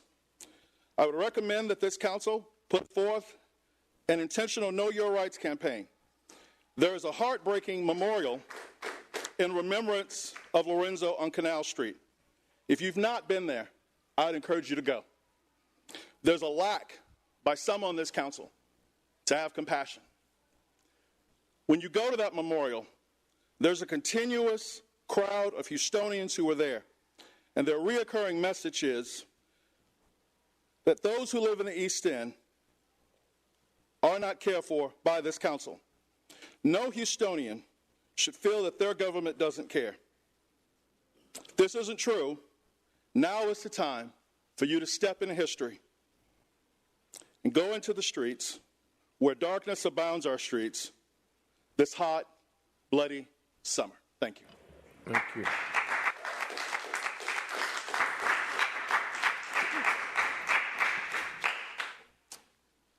Thank you, Mayor. Thank you, City Council. My name is Ruben Garza. I'm going to be very honest. I can't follow any of what the previous crowd has talked about, so I just want to give a shout out to the brave Houstonians who've come up and given their time. I also understand there's a bit of a legal confusion with the Supremacy Clause. It is possible to prosecute federal officers for state crimes like murder. So, as this investigation continues with DA Tier, there is an opportunity to prosecute.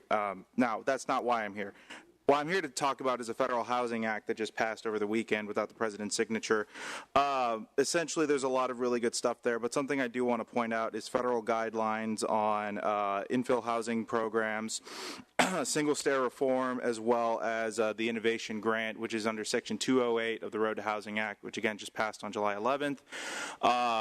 In short, the City of Houston can compete for competitive HUD grants up to $200 million for implementing certain housing affordability policy reforms, including but not limited to, shockingly, eliminating off-street parking requirements. So the City of Austin has already done so in 2023 citywide. Dallas has taken a good whack at some of their parking requirements. So they already have a competitive advantage against us. And if we want to be more secure in getting these federal housing grants, we can and should eliminate off-street parking requirements as well as other housing-related reforms. Thank you. Thank you. Next. Lindsey Williams, to be followed by David Espinoza.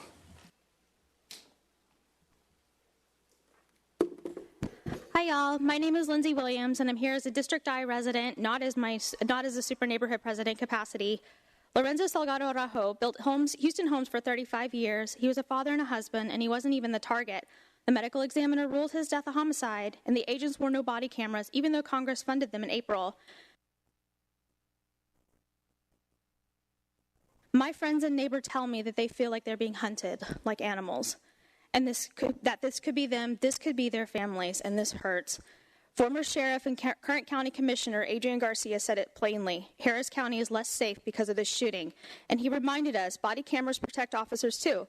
They prove more often than not that officers did their difficult work the right way.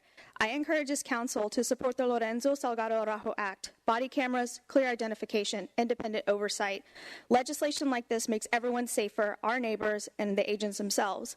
I'm a 6th-generation Texan, a 3rd-generation Houstonian born and raised. I don't recognize my home right now, and I believe Houston can lead here. Somos Lorenzo.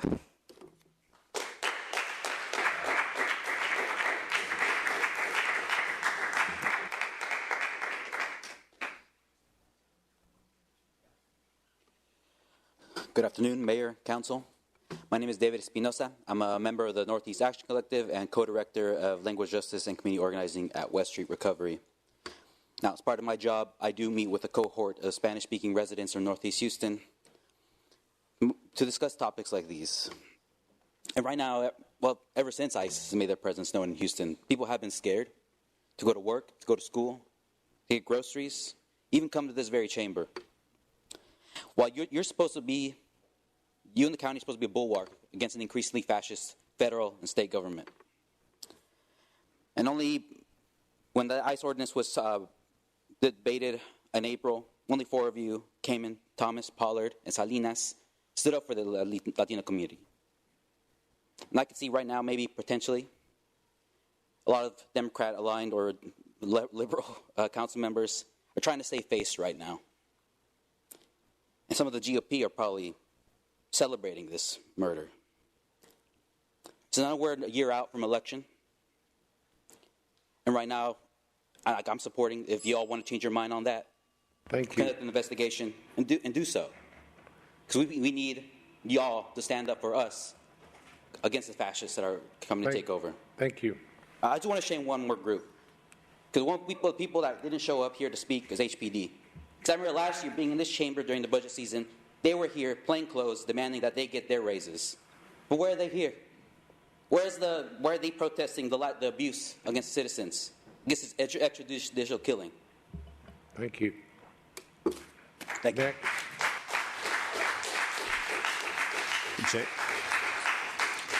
Jacob Clementich, to be followed by Eduardo Duran.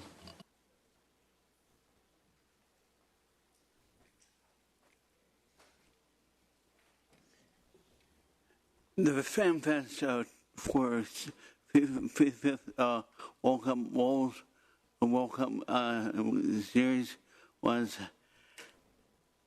held a Olympic get together to show off the sports, yet I wasn't informed of it or invited to it. I don't know why, because I was free that day, but they didn't inform me or invite me to it, and so I feel like very disappointed because I would have loved to have gone to the Fan Fest, but all I can say is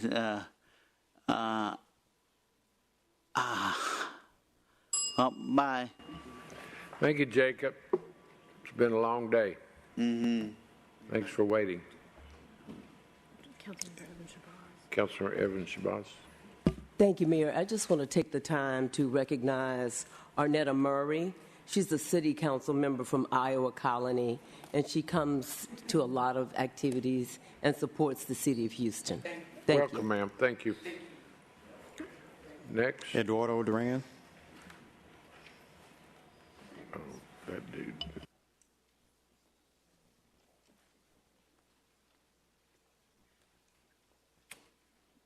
So I'll make this quick. I have 2 clips.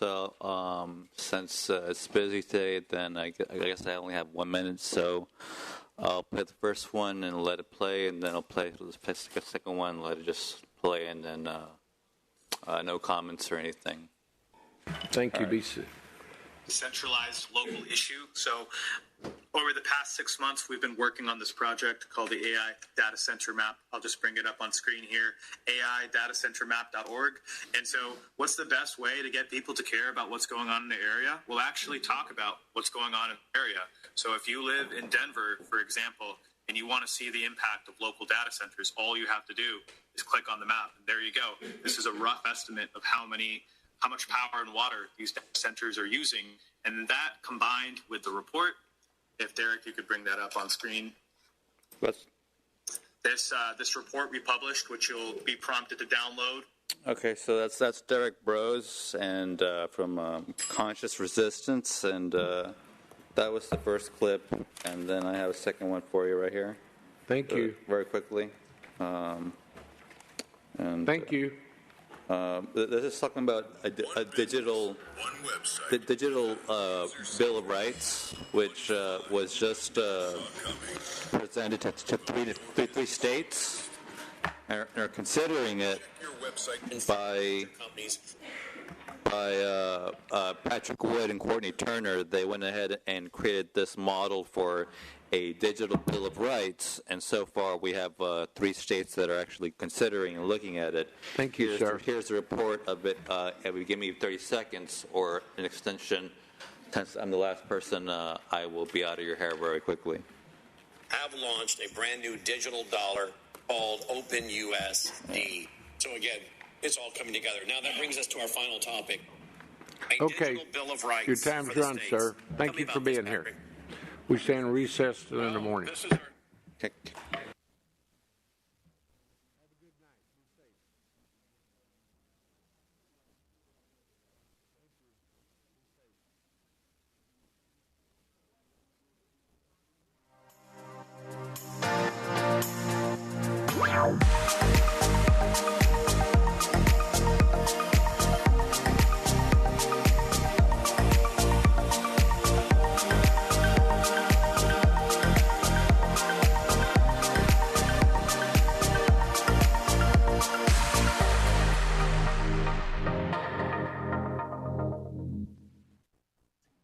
So I'm going to open it up. I'm going to stop sharing my screen so I can see the chat for just a second.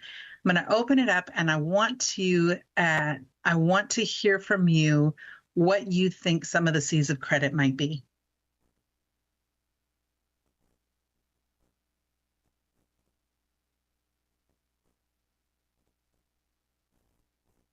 Capacity, capital, absolutely. It's going to go along with capacity, collateral, credit, and character. Credit and character are often used interchangeably. I don't have access to the chat. Would it be okay if I just unmute my mic? Absolutely. I encourage it, as a matter of fact. Okay, great. One of the C's I would think would be correctness, because sometimes there's errors in your credit reports. That's actually a great point. So you guys did a great job of catching almost all of the C's. I'm going to give you the last one, which is just a little bit of a catch-all, but it's conditions, which just means that, is this the right time? Do you have the right level of experience? Those characteristics, the right legal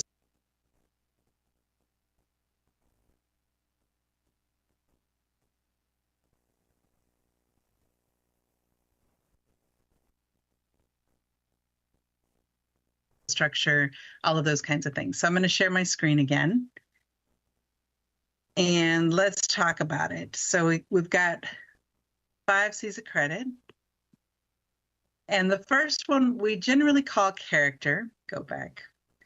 The first one we generally call character, and it is an evaluation of your credit, but what it is really looking at is this information correct, first of all, to add to your point, but also how well does it represent the reliability and responsibility with which you have handled obligations in the past.